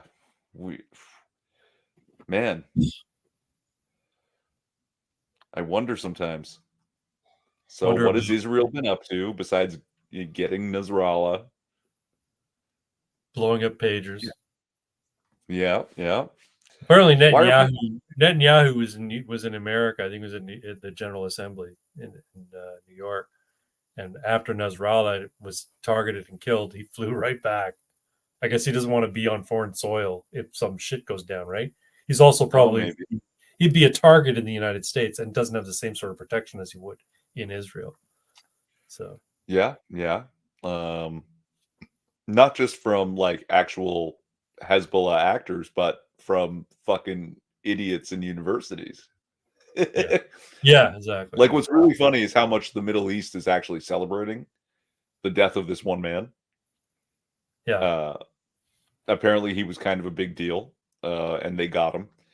And someone, I've seen it pointed out a couple of times on X there, that think about it, all the remaining members of Hezbollah who are now in control of Hezbollah were people that Hezbollah considered not important enough to give a pager.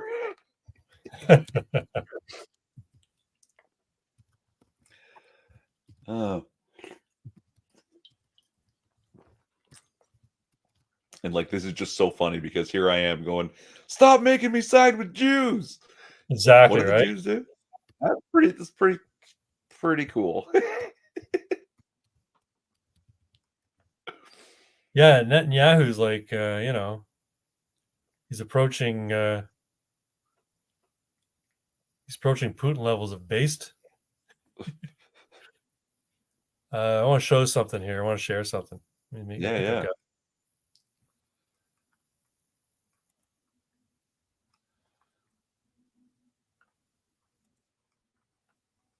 Hold on.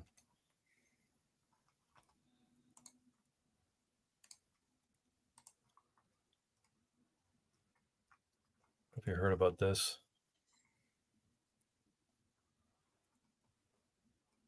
Do.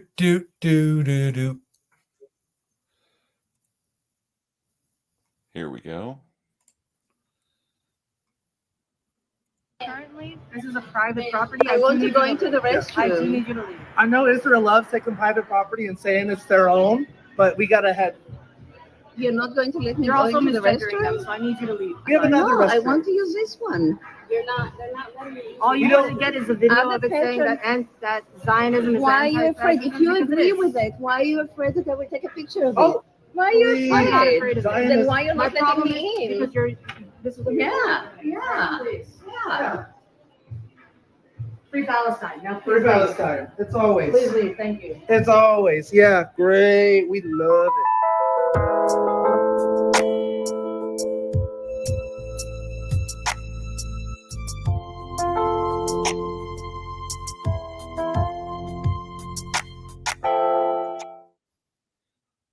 Yeah, so I guess they had some graffiti that they, some phrase or something they put in the washroom denouncing Israel. Yeah. And praising Hamas and praising Palestine and stuff like that. And this woman wanted to take a picture of it. And they wouldn't let her in it. And she was a paying customer. She went in and bought like coffee, I guess, right? She was an actual customer. Right. And yeah. So anyway, they all got fired. All those commies in fucking Oakland got fired. So fuck them.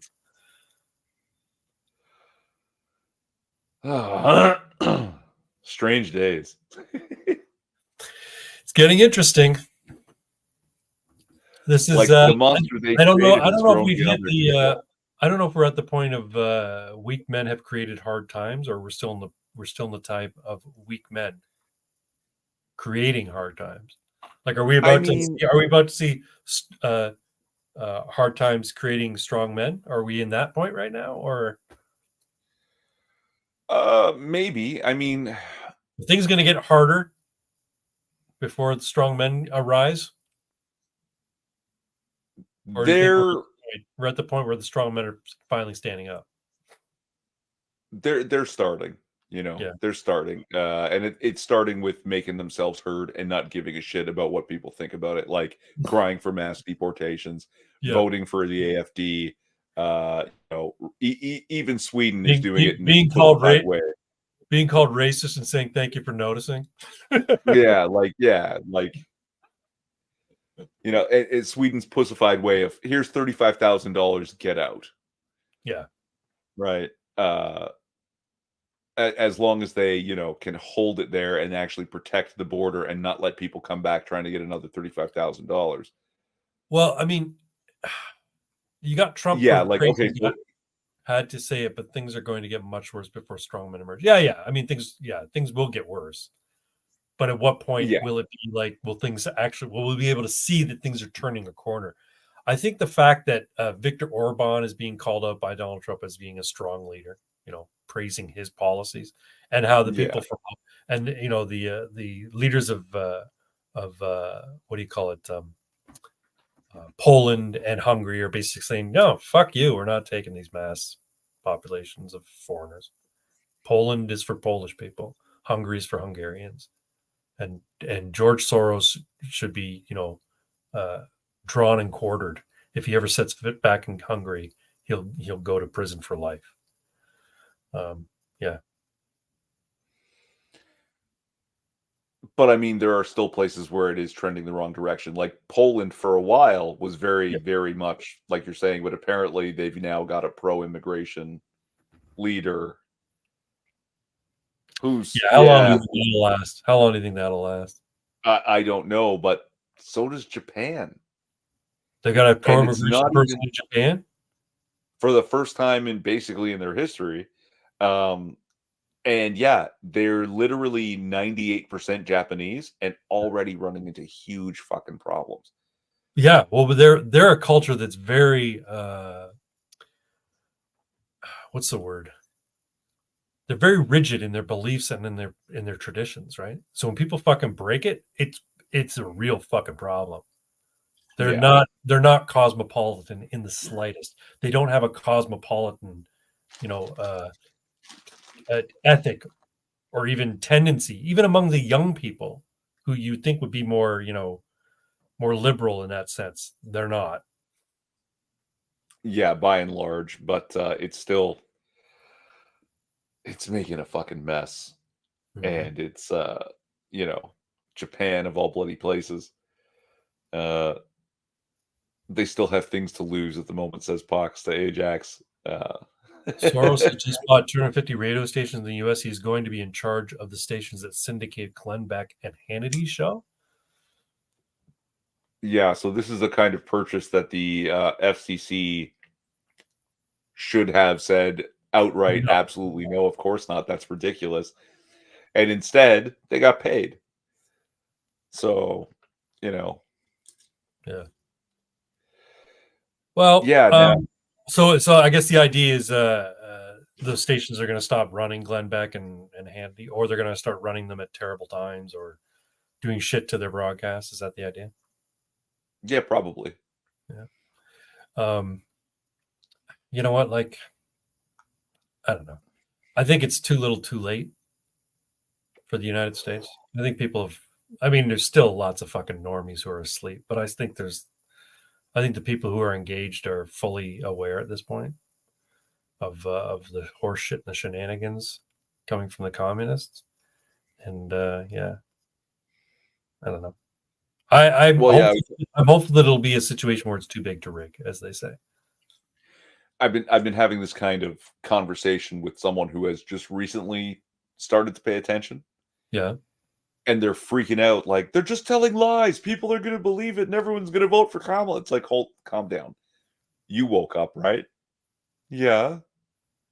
There are no people being convinced towards the left right now. There are only people noticing, hey, wait a minute, these people are fucking lying to me. And maybe that's not enough to make them vote Trump, but it's enough to make them not vote Kamala. Right. Right. So there's only people, they're only bleeding right now. They're not gaining anything. No. And Yeah. which is They're part not of the winning. reason They're that not she winning doesn't want over to do interviews, independents. right? Every time she appears on camera, Yeah. it's a fucking disaster. Yeah. She's not winning people over. You're absolutely right. She's, the people who have drank the Kool-Aid, they're like, oh my God, she's amazing. But they're already saying that.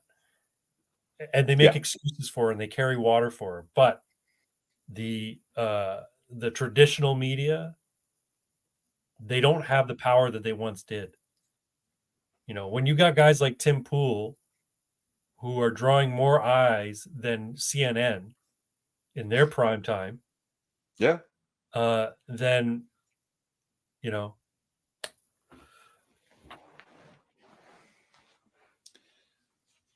And here's we with 6 loyal viewers.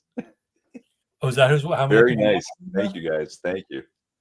Yeah, smash that like button. Subscribe if you're not already subscribed, and share with your friends. And don't forget, Leave a comment. Tickle the algo. tickle the algo. I watch too much Fleckus.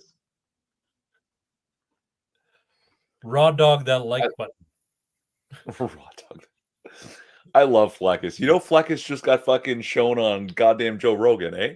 Oh, really? Yep. Joe wrote.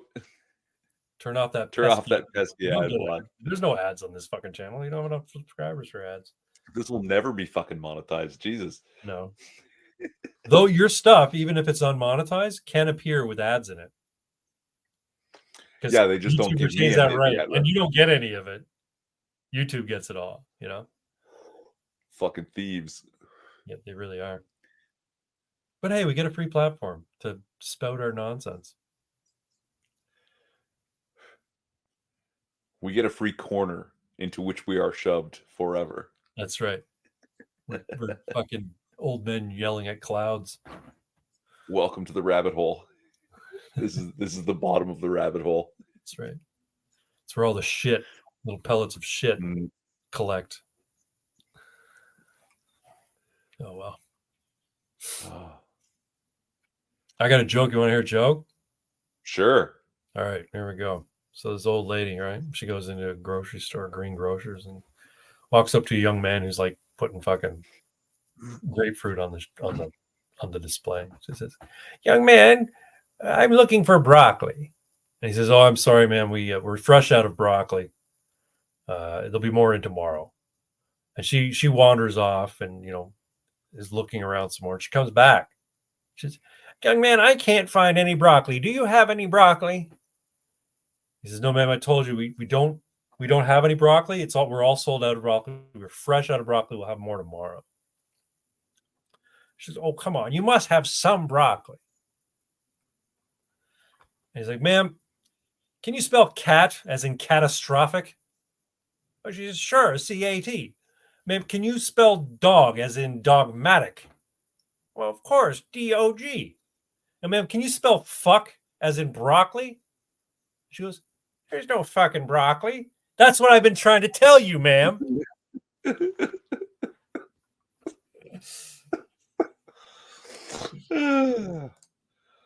6.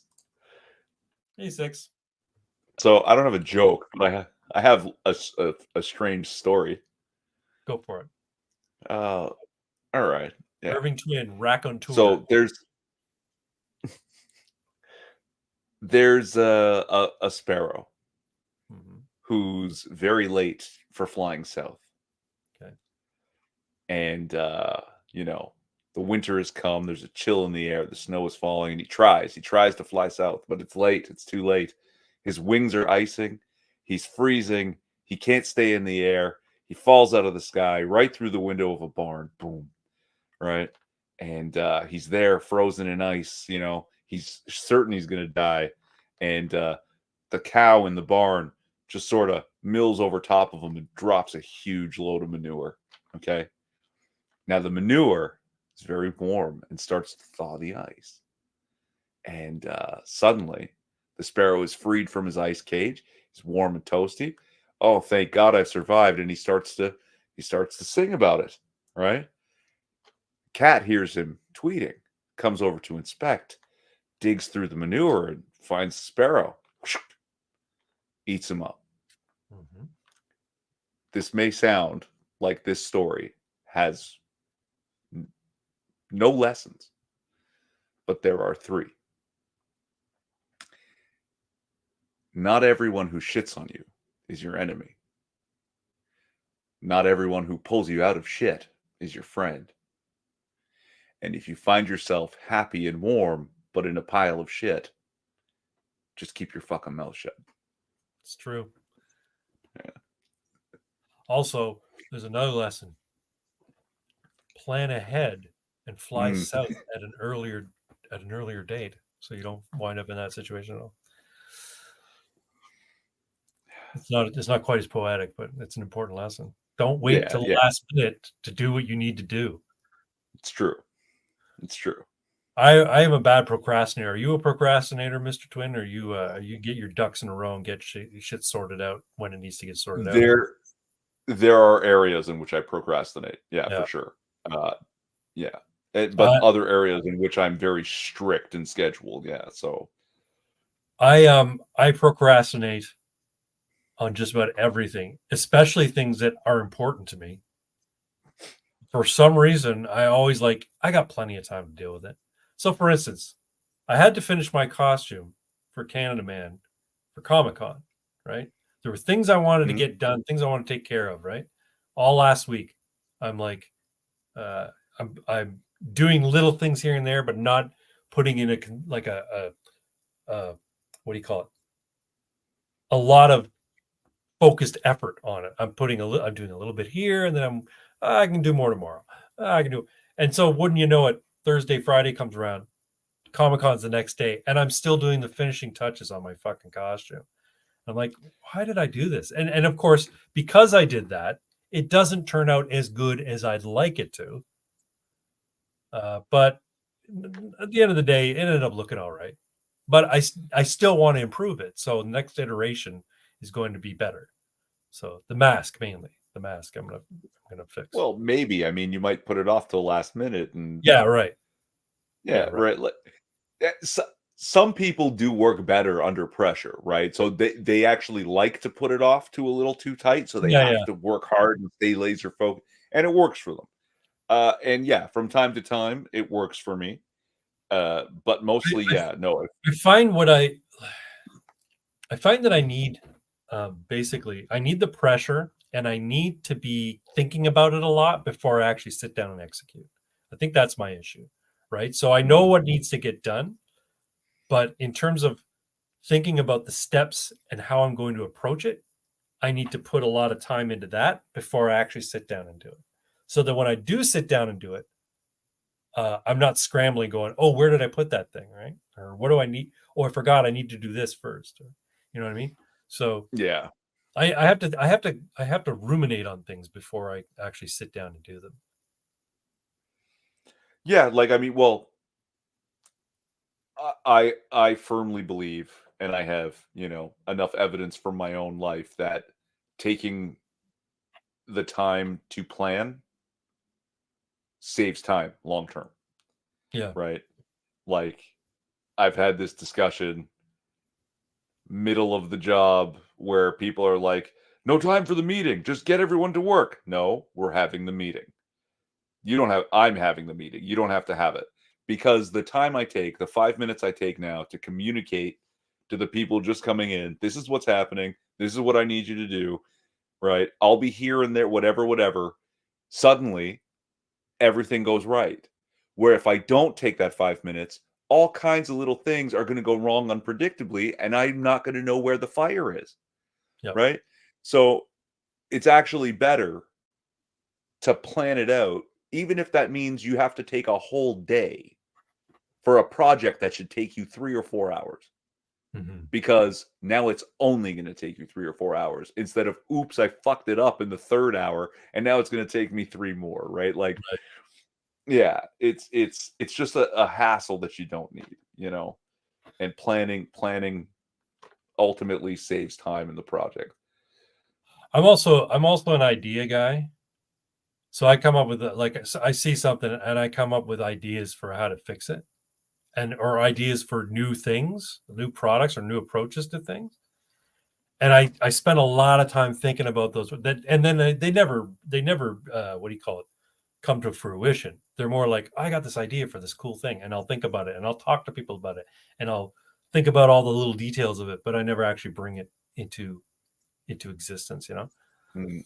That's one of my problems that I make grandiose plans but never follow up on them. Next 6 minutes is, have you seen that documentary about those 4 New England families that always went crazy with Halloween decorations every year? I did see a documentary about people who do backyard haunts and garage haunts and stuff like that come Halloween. and they set up all these elaborate little labyrinths in their front yard or in their garage or whatever, and they take people Through through the it. house. Yeah. They take the people come and they'll donate either money or canned goods or whatever, and then they'll take to go through, and then they'll take all the donations, they'll give it to a food bank, or they'll give it to like a toy drive or something like that, right? Yeah, I've seen those. I've seen a documentary about that, and it's actually really interesting the kind of effort people put into it. Yeah, I've not seen a documentary, but I have heard something like that. And we actually have here in somewhere in the GTA, the Christmas house. Yeah, I don't know if you've seen it or been to I think visit so. it. I've Yeah, actually gone they there. do a bit on breakfast television every year about it. Yeah. Yeah, and like every year, like it just started with regular Christmas decorations, but every year they would add one more piece and Yep. one more piece, and they've been doing it for like 25 years. So now it's like the whole house, the front yard, like there's like all kinds of animated lights all over the place. It really is impressive, if a little nuts. There's a place in downtown Burlington, like so south of New Street. It's a lot of like big old houses, like not mansions, McMansions, I guess you call them, but Yeah. older houses that are worth a lot of money because they have a lot of property. And there's a couple of people I can't remember the name of the street, but there's a couple of people who do really cool displays on their street. And some of them, they'll set up a big sheet on the front lawn, and they'll show like Halloween related movies, and kids can come sit down on hay bales, eat candy and popcorn and watch the movies and stuff like that. And it's like, it becomes an attraction. People walk up and down the street just to see all the different displays. And some of them have little haunted tunnel things set up on their front driveway or whatever. And you donate some canned goods, or you donate a toy or something, and you get to go through it, or you donate some money and you get to go through it. It's like an admission, but it's not like they don't turn anybody away, but they ask for a donation because Yeah. you put time and effort and money into it, and they want to take some of that money and do it next year, but also to put it back into the community.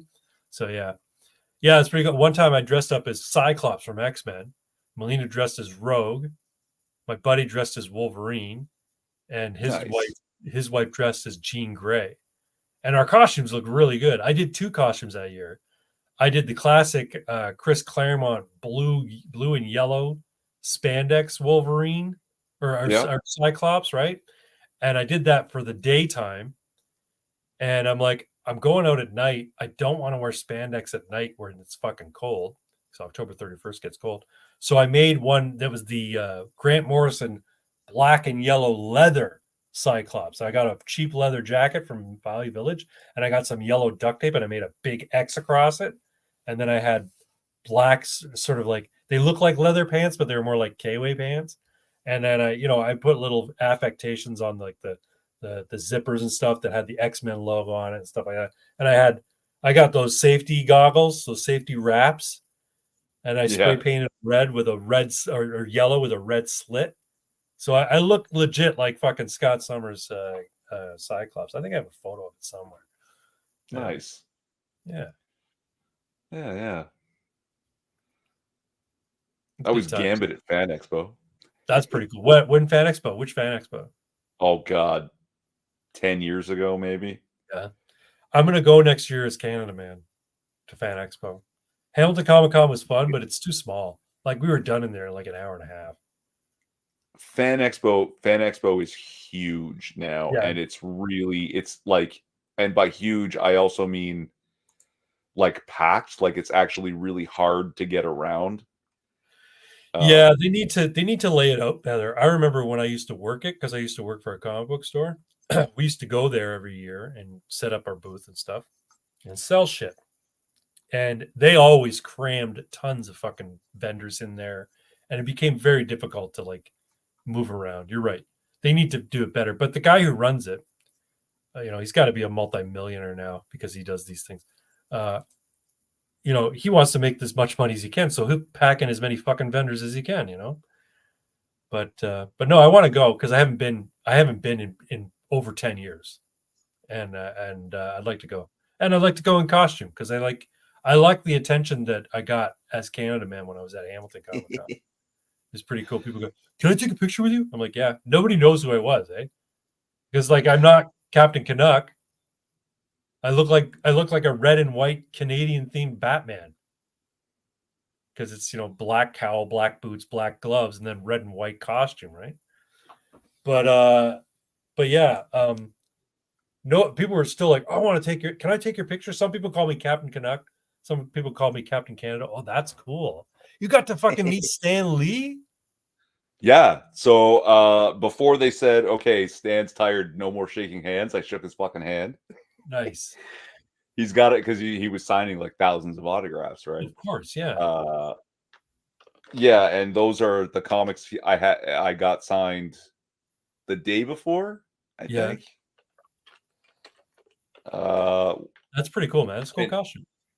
And if you can't tell, that's Invincible Iron Man #1 and Fantastic Four number 48. What's that? Fantastic Four something. Yeah, I didn't see which one it was, but it's number 48. The official first appearance of Silver Surfer. People will tell you 49 because that's the one they have, but 48, there's the big splash on the last page of the Silver Surfer. So the cameo first appearance, right? Yeah. And also, I want to say, fuck Macklemore. Is that how you spell his name? I don't know. Who's Macklemore? That rapper. He ruined thrift shops. You remember that "Go to the Thrift Shop" song or whatever? No? Yeah. Oh God. Okay. So that jacket, is a full length, like to the ankle. Oh, cool. Brown suede trench coat. It's all no, it's a duster. Okay. It's thin and long and light. $6 I paid for that thing. I still have it. I have no idea what to do with it, but I'm never getting rid of this fucking thing. You're okay. Now I go to the thrift shop. Yeah. And I go, oh, sure, let's check out, like, a leather jacket. Kind of cool something lying around. A blazer. Yeah. Anything that's remotely nice, they want like $50. Mm-hmm. I saw a suit for $300. It's like, what the fuck? Just absolutely ruined the thrift shop. See, the Value Village to me is still pretty reasonably priced. But sometimes, you get can I share my yes. picture? There's Canada Man in all his glory at Hamilton Comic Con. See the chick in the background? She's swooning over him. Look at that. Oh yeah. It's the almost cod piece you got going on there. How the whole costume points towards your genitals, right? Yeah, there's a fly down there so I can take a whiz. Anyway, no, I'm very pleased with the costume. The people in Pakistan did a nice job. It looks good. And it turned out all right. Mask needs to be fixed, so I need a chin strap on that mask. And the design comes with one, but I couldn't make it fit properly. I printed it at a different scale, I guess, and it wouldn't fit properly in there. So I'm like, all right, I'll use the little cowl thing over my head. But I think it turned out good. I think Melina probably should have taken an angle at a lower angle, so I don't look like it's not so top heavy. I guess I don't know, but nonetheless, good picture. Yeah, angles make a difference. Good picture, good costume, and good times. Says Maple Leaf.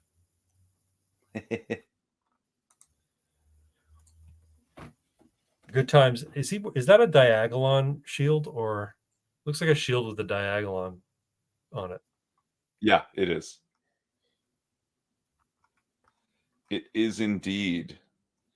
So next Canada Day, I think Canada Man should take the trip to Ottawa. The Diagolon triple line. Oh, and I enjoyed the movie, but my sister is a huge fan, and they were there at one of the fan expos. What's that? Oh, now I'm drawing a blank on the title. Before Daryl Dixon was cool, he was from Boston and got in a bunch of trouble with his brother. Boondock Saints. Boondock Saints. That's it. Okay. Yeah. Cool. So your sister's cool then. Oh yeah. That's Oh cool. yeah. So that's the other thing.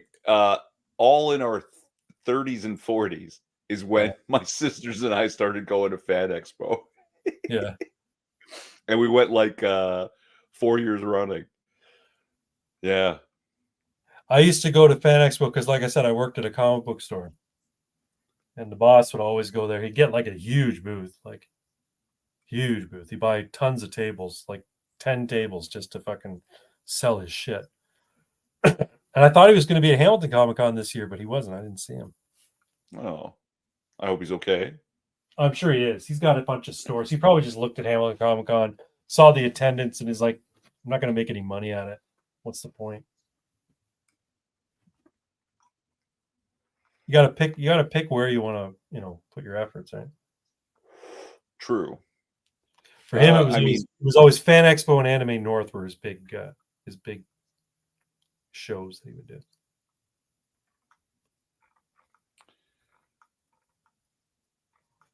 yeah, like I can't imagine how expensive the tables have gotten now. I don't remember how much he paid. I remember he would basically. So when I worked there, he had 2 stores and then eventually 3 stores. And every time Fan Expo came along or Anime North came along, he would put a ton of stuff on his credit card to buy merchandise to sell. And then he would empty his store, so there was barely anything on the shelves, and he would take it to these shows, so that if somebody came in on the weekend of Anime North and was looking for There's something, nothing they to couldn't buy. find it because it was at the show. Or they say, "Oh, you guys closing?" That was the worst part. I'd be back working at the store sometimes on one of the days, and other people would be at the show, and I'd be like, people come in, "Oh, you guys closing?" No, it's just Anime North. They took everything, and it looked so fucking bad. AIDS game. Yeah.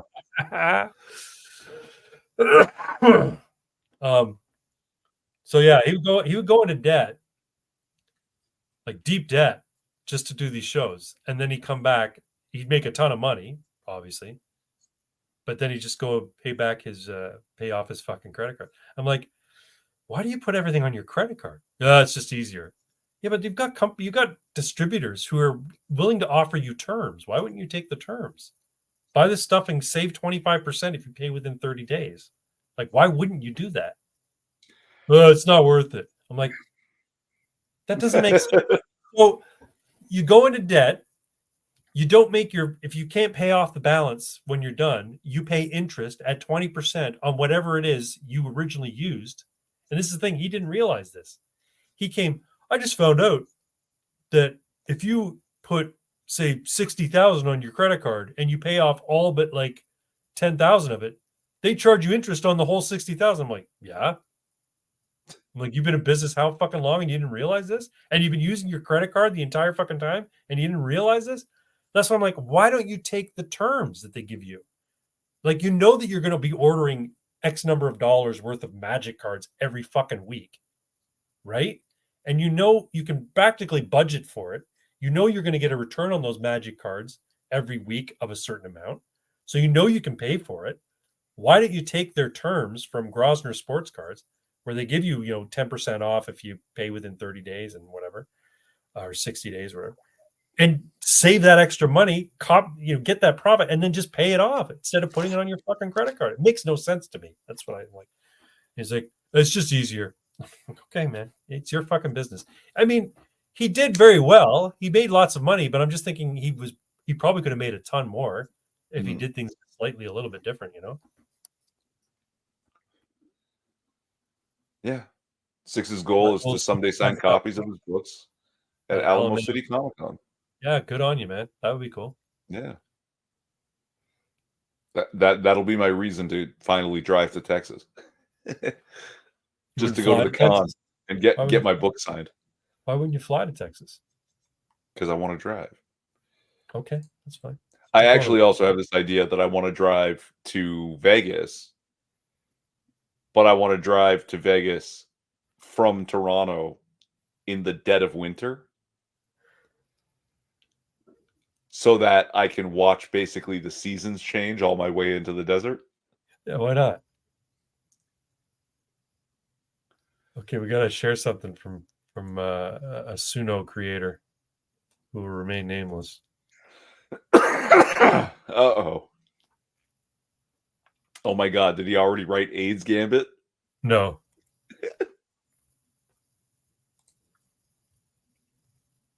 Are you sharing? Dallas You are. did Debbie. Oh my God. Dallas did Debbie. Here we go.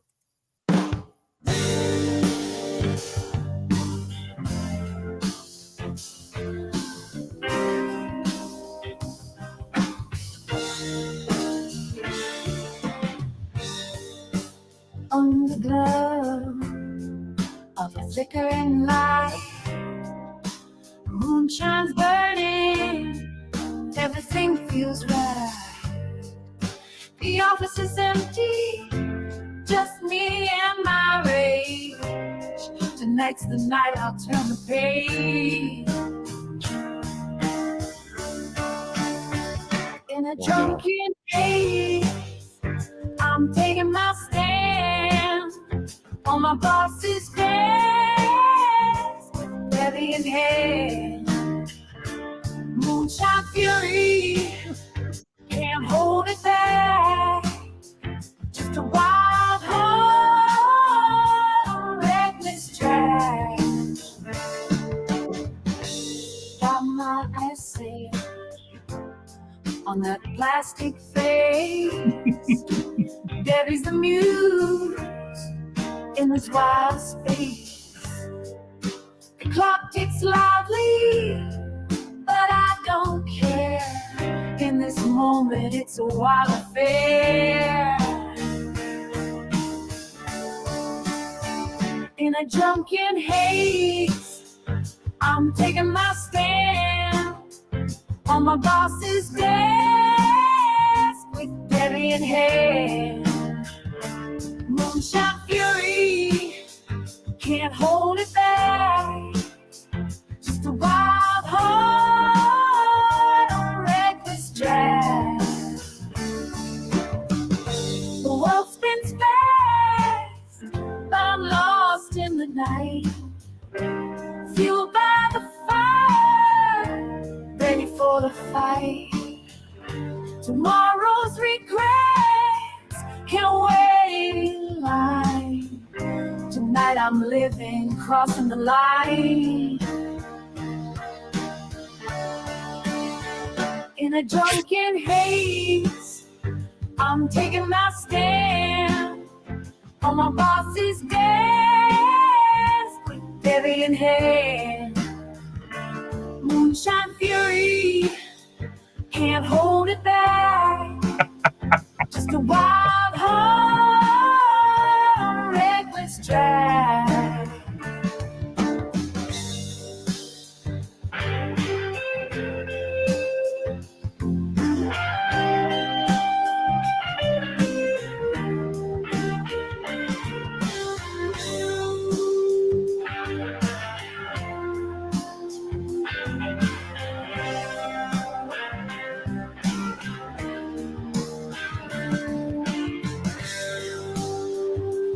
I was going to ask how much of the details can I give about this story, and he just goes ahead and tells it. So, okay, all right. Oh man, I'm looking for more by him. because from what I understand, the boss does junk collection, Yeah. and among the junk one time was a sex doll, which they could not recycle, or you can't get anything for it. Right. So instead of just garbaging it, he thought it was hilarious, so he just threw it in his office, and it's just been like standing in his office the whole time, Yeah. like not hidden or anything. I don't know if it's dressed up or what, but know. Somebody decided to fuck it. and Bach says most of his stuff is private on Suno. That way he can dodge moderation. Allegedly, he was going to sell it. I'm looking for Sweet Potato Jenkins. He's my favorite artist on Suno. But I can't find him. Again, Pock says his stuff is on Yeah. Privat. Privat. His wife hates it. Now he is Eskimo brothers with the new guy. That's only if he actually fucked it. Because yeah, like. So for some strange reason, this conversation had come up with some buddies about, a used sex doll. And, why would you want to have sex with a used sex doll? And they're like, well, do you think that the women you're dating are virgins? It's like, hold on. To one degree or another, all organisms are self-cleaning. Yeah, a sex doll's not. No, that's a porous material. You never get the oil out. Forget other fluids. You touch it with your bare hands, your sweat and oils are soaked into that thing forever. Mm. Yeah. Yeah. Yeah, I don't get it. I don't understand the appeal of a sex doll. I mean, I understand the idea of a fleshlight. I mean, that's just a pocket pussy, right? Well, that effectively so is a sex doll. It's just more sure, elaborate. but it's a lot. Yeah, it's an elaborate pocket pussy. That's yeah. You have to hide when people come over, and it's not easy to hide. You can hide a fucking what do you call it? A fleshlight.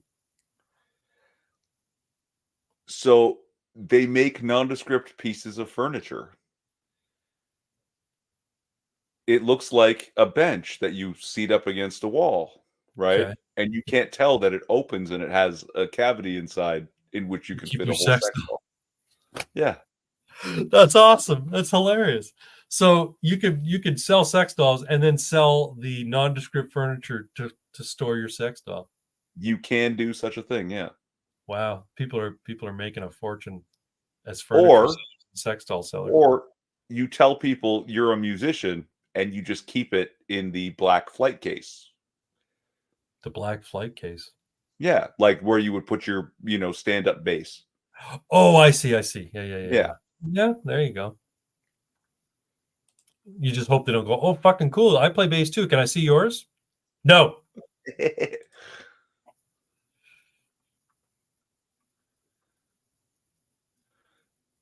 It is confirmed. He fucked the it. new guy He owned up to it, did he? And alleged that the boss and has. alleged that the boss has. So, oh fuck! Why wouldn't the boss just chuck it if he wasn't gonna fuck it? It'd be funny if it was like a company mascot. It was like hanging from the Yeah, rafters or something as a joke. But he has it in his office, presumably the only place where he can, say, nobody coming to my office, I'm taking a nap, and is actually fucking the doll.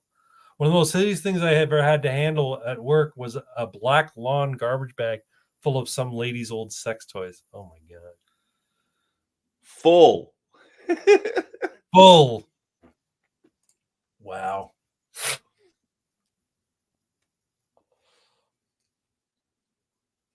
Yeah, that's pretty nuts. Pretty nuts. Justice for Debbie. I'm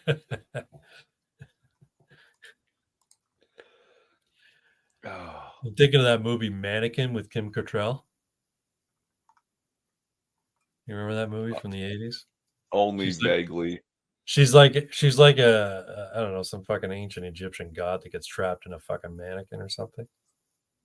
Didn't they rip it off from the kids show Today's Special? Something like that. Yeah. So basically she comes to life. She falls in love with like a guy who's like, he's like a merchandiser. He puts displays up. Right. Right. Macy's or some shit. Played by what the fuck is that actor's name? Big Brat Pack guy. I can't remember what his name was though. Anyway, she falls in love with him, and I'm thinking maybe this Debbie, fucking sex doll in the boss's office, gets fucked so hard by this guy that she fucking wakes up from her fucking centuries long slumber and falls in love with him. And he only animates when he's around and nobody else. Whenever somebody else comes up, she just reverts back to her fucking sex doll nature. Andrew McCarthy. That was his name. Andrew McCarthy. That's it. Thank you. Fucking mannequin. Christ. Wild. And that was the thing. He would be caught in these compromised positions with this mannequin by like his boss because she was only animated when only he was present with her. If anybody else came in the room, she fucking reverted to a mannequin. Netflix remake of Mannequin Pitch, yeah. It's a fucking sex doll. Oh shit. You don't understand, I love her.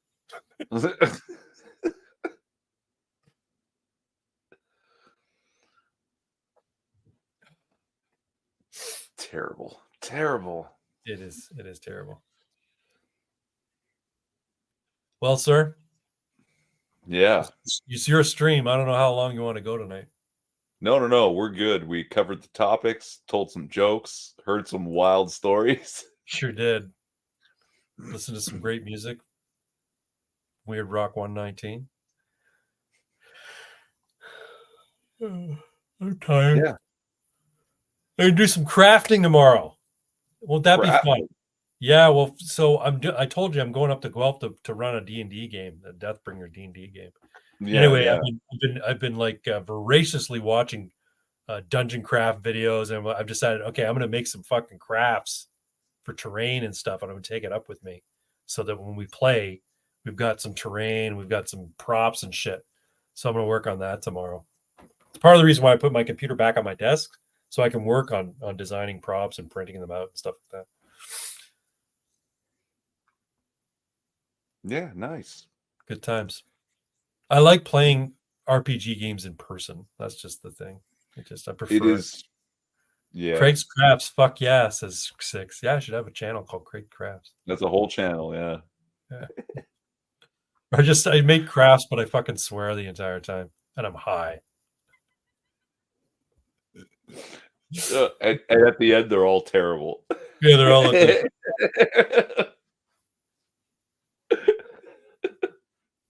Look at this piece of shit. I don't even know what the fuck I was thinking. That reminds me of that. Hold on, before you sign off, I gotta find this. Sorry.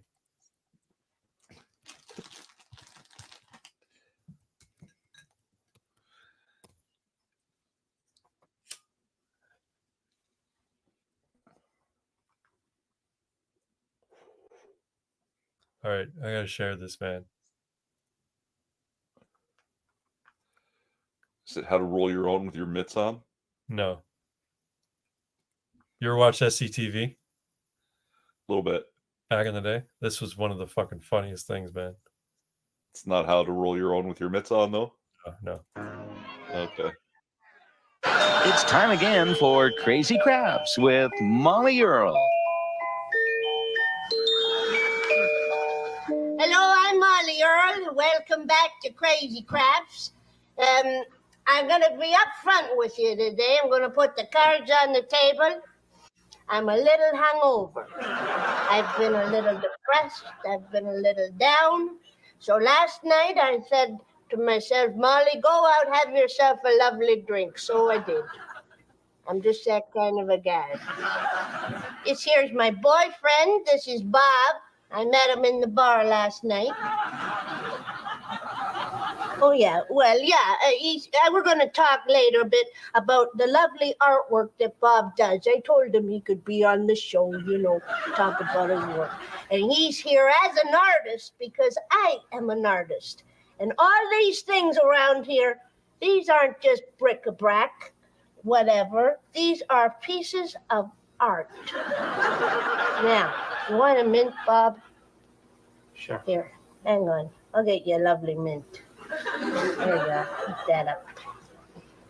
Now, last night, I made a lovely craft, and I don't know what the heck it is. I'll be honest with you. It's like, isn't this the way it happens? Bob, you get an idea at night. Anyway, reminded me of that. You remember that fucking SCTV bit? Anyway, sorry. Crazy Crash with Molly Earl. I'm a little hungover. Anyway. It was funnier when I saw it originally. I just think of Bob and Doug McKenzie trying to roll their own with their mitts on With their mitts and on. teach you how. Yeah. Bob and Doug McKenzie, good Canadian boys. The Trailer Park Boys before Trailer Park Boys. Pretty much. The original hosers. Well, I'm done, man. I gotta go eat a drink. Yeah. Then I'm gonna watch some YouTube and go to bed. I gotta go to the gym tomorrow, so. Oh, see, Saturday and Sunday are my off days at the gym. Some people like that at Hobby Lobby all the time. I was at Michael's today. I spent like $200 on craft shit because I got that crafting bug in me. You know, I gotta go fucking make some terrain and stuff. Anyway. Oh God, no. Going to the craft stores and buying craft stuff. I just thought of something. I knew a guy. He was like, "Man, I really want a pipe." So he goes and gets a pipe, and it's a good pipe, you know, for smoking weed. Yeah. Okay. Right. He's got himself a good pipe, and he's like, "Man, I'm really enjoying my pipe. I can't find a good way to clean it." Pipe cleaners. He goes, "What?" I go, "Pipe cleaners." No, you mean those little things that kids use for making crafts? Pipe cleaners. No, that's some arts and crafts shit. Pipe cleaners. It's because they become synonymous with crafting. Nobody fucking smokes pipes anymore, so nobody thinks to use them to clean their fucking pipes. Yeah, it's true. Yeah, it's true. Yeah. Anyway. That's funny. Oh, all right. Well, thanks for sticking it out with us. We're calling it a night. It's been great. Next week on Craig's channel, Ammunition City number 1. 61, yeah. Ammunition 61. I don't know what we're going to talk about. Maybe we'll all be dead. Maybe we'll be at war at least. Hey, we'll either all be dead or we'll do a show about everyone who survived the nuclear holocaust. How about that? Yeah, it'll be great. It'll be a great time either way. Good times. Good night, everyone. Thanks for coming. We'll see you next week. Justice for Debbie.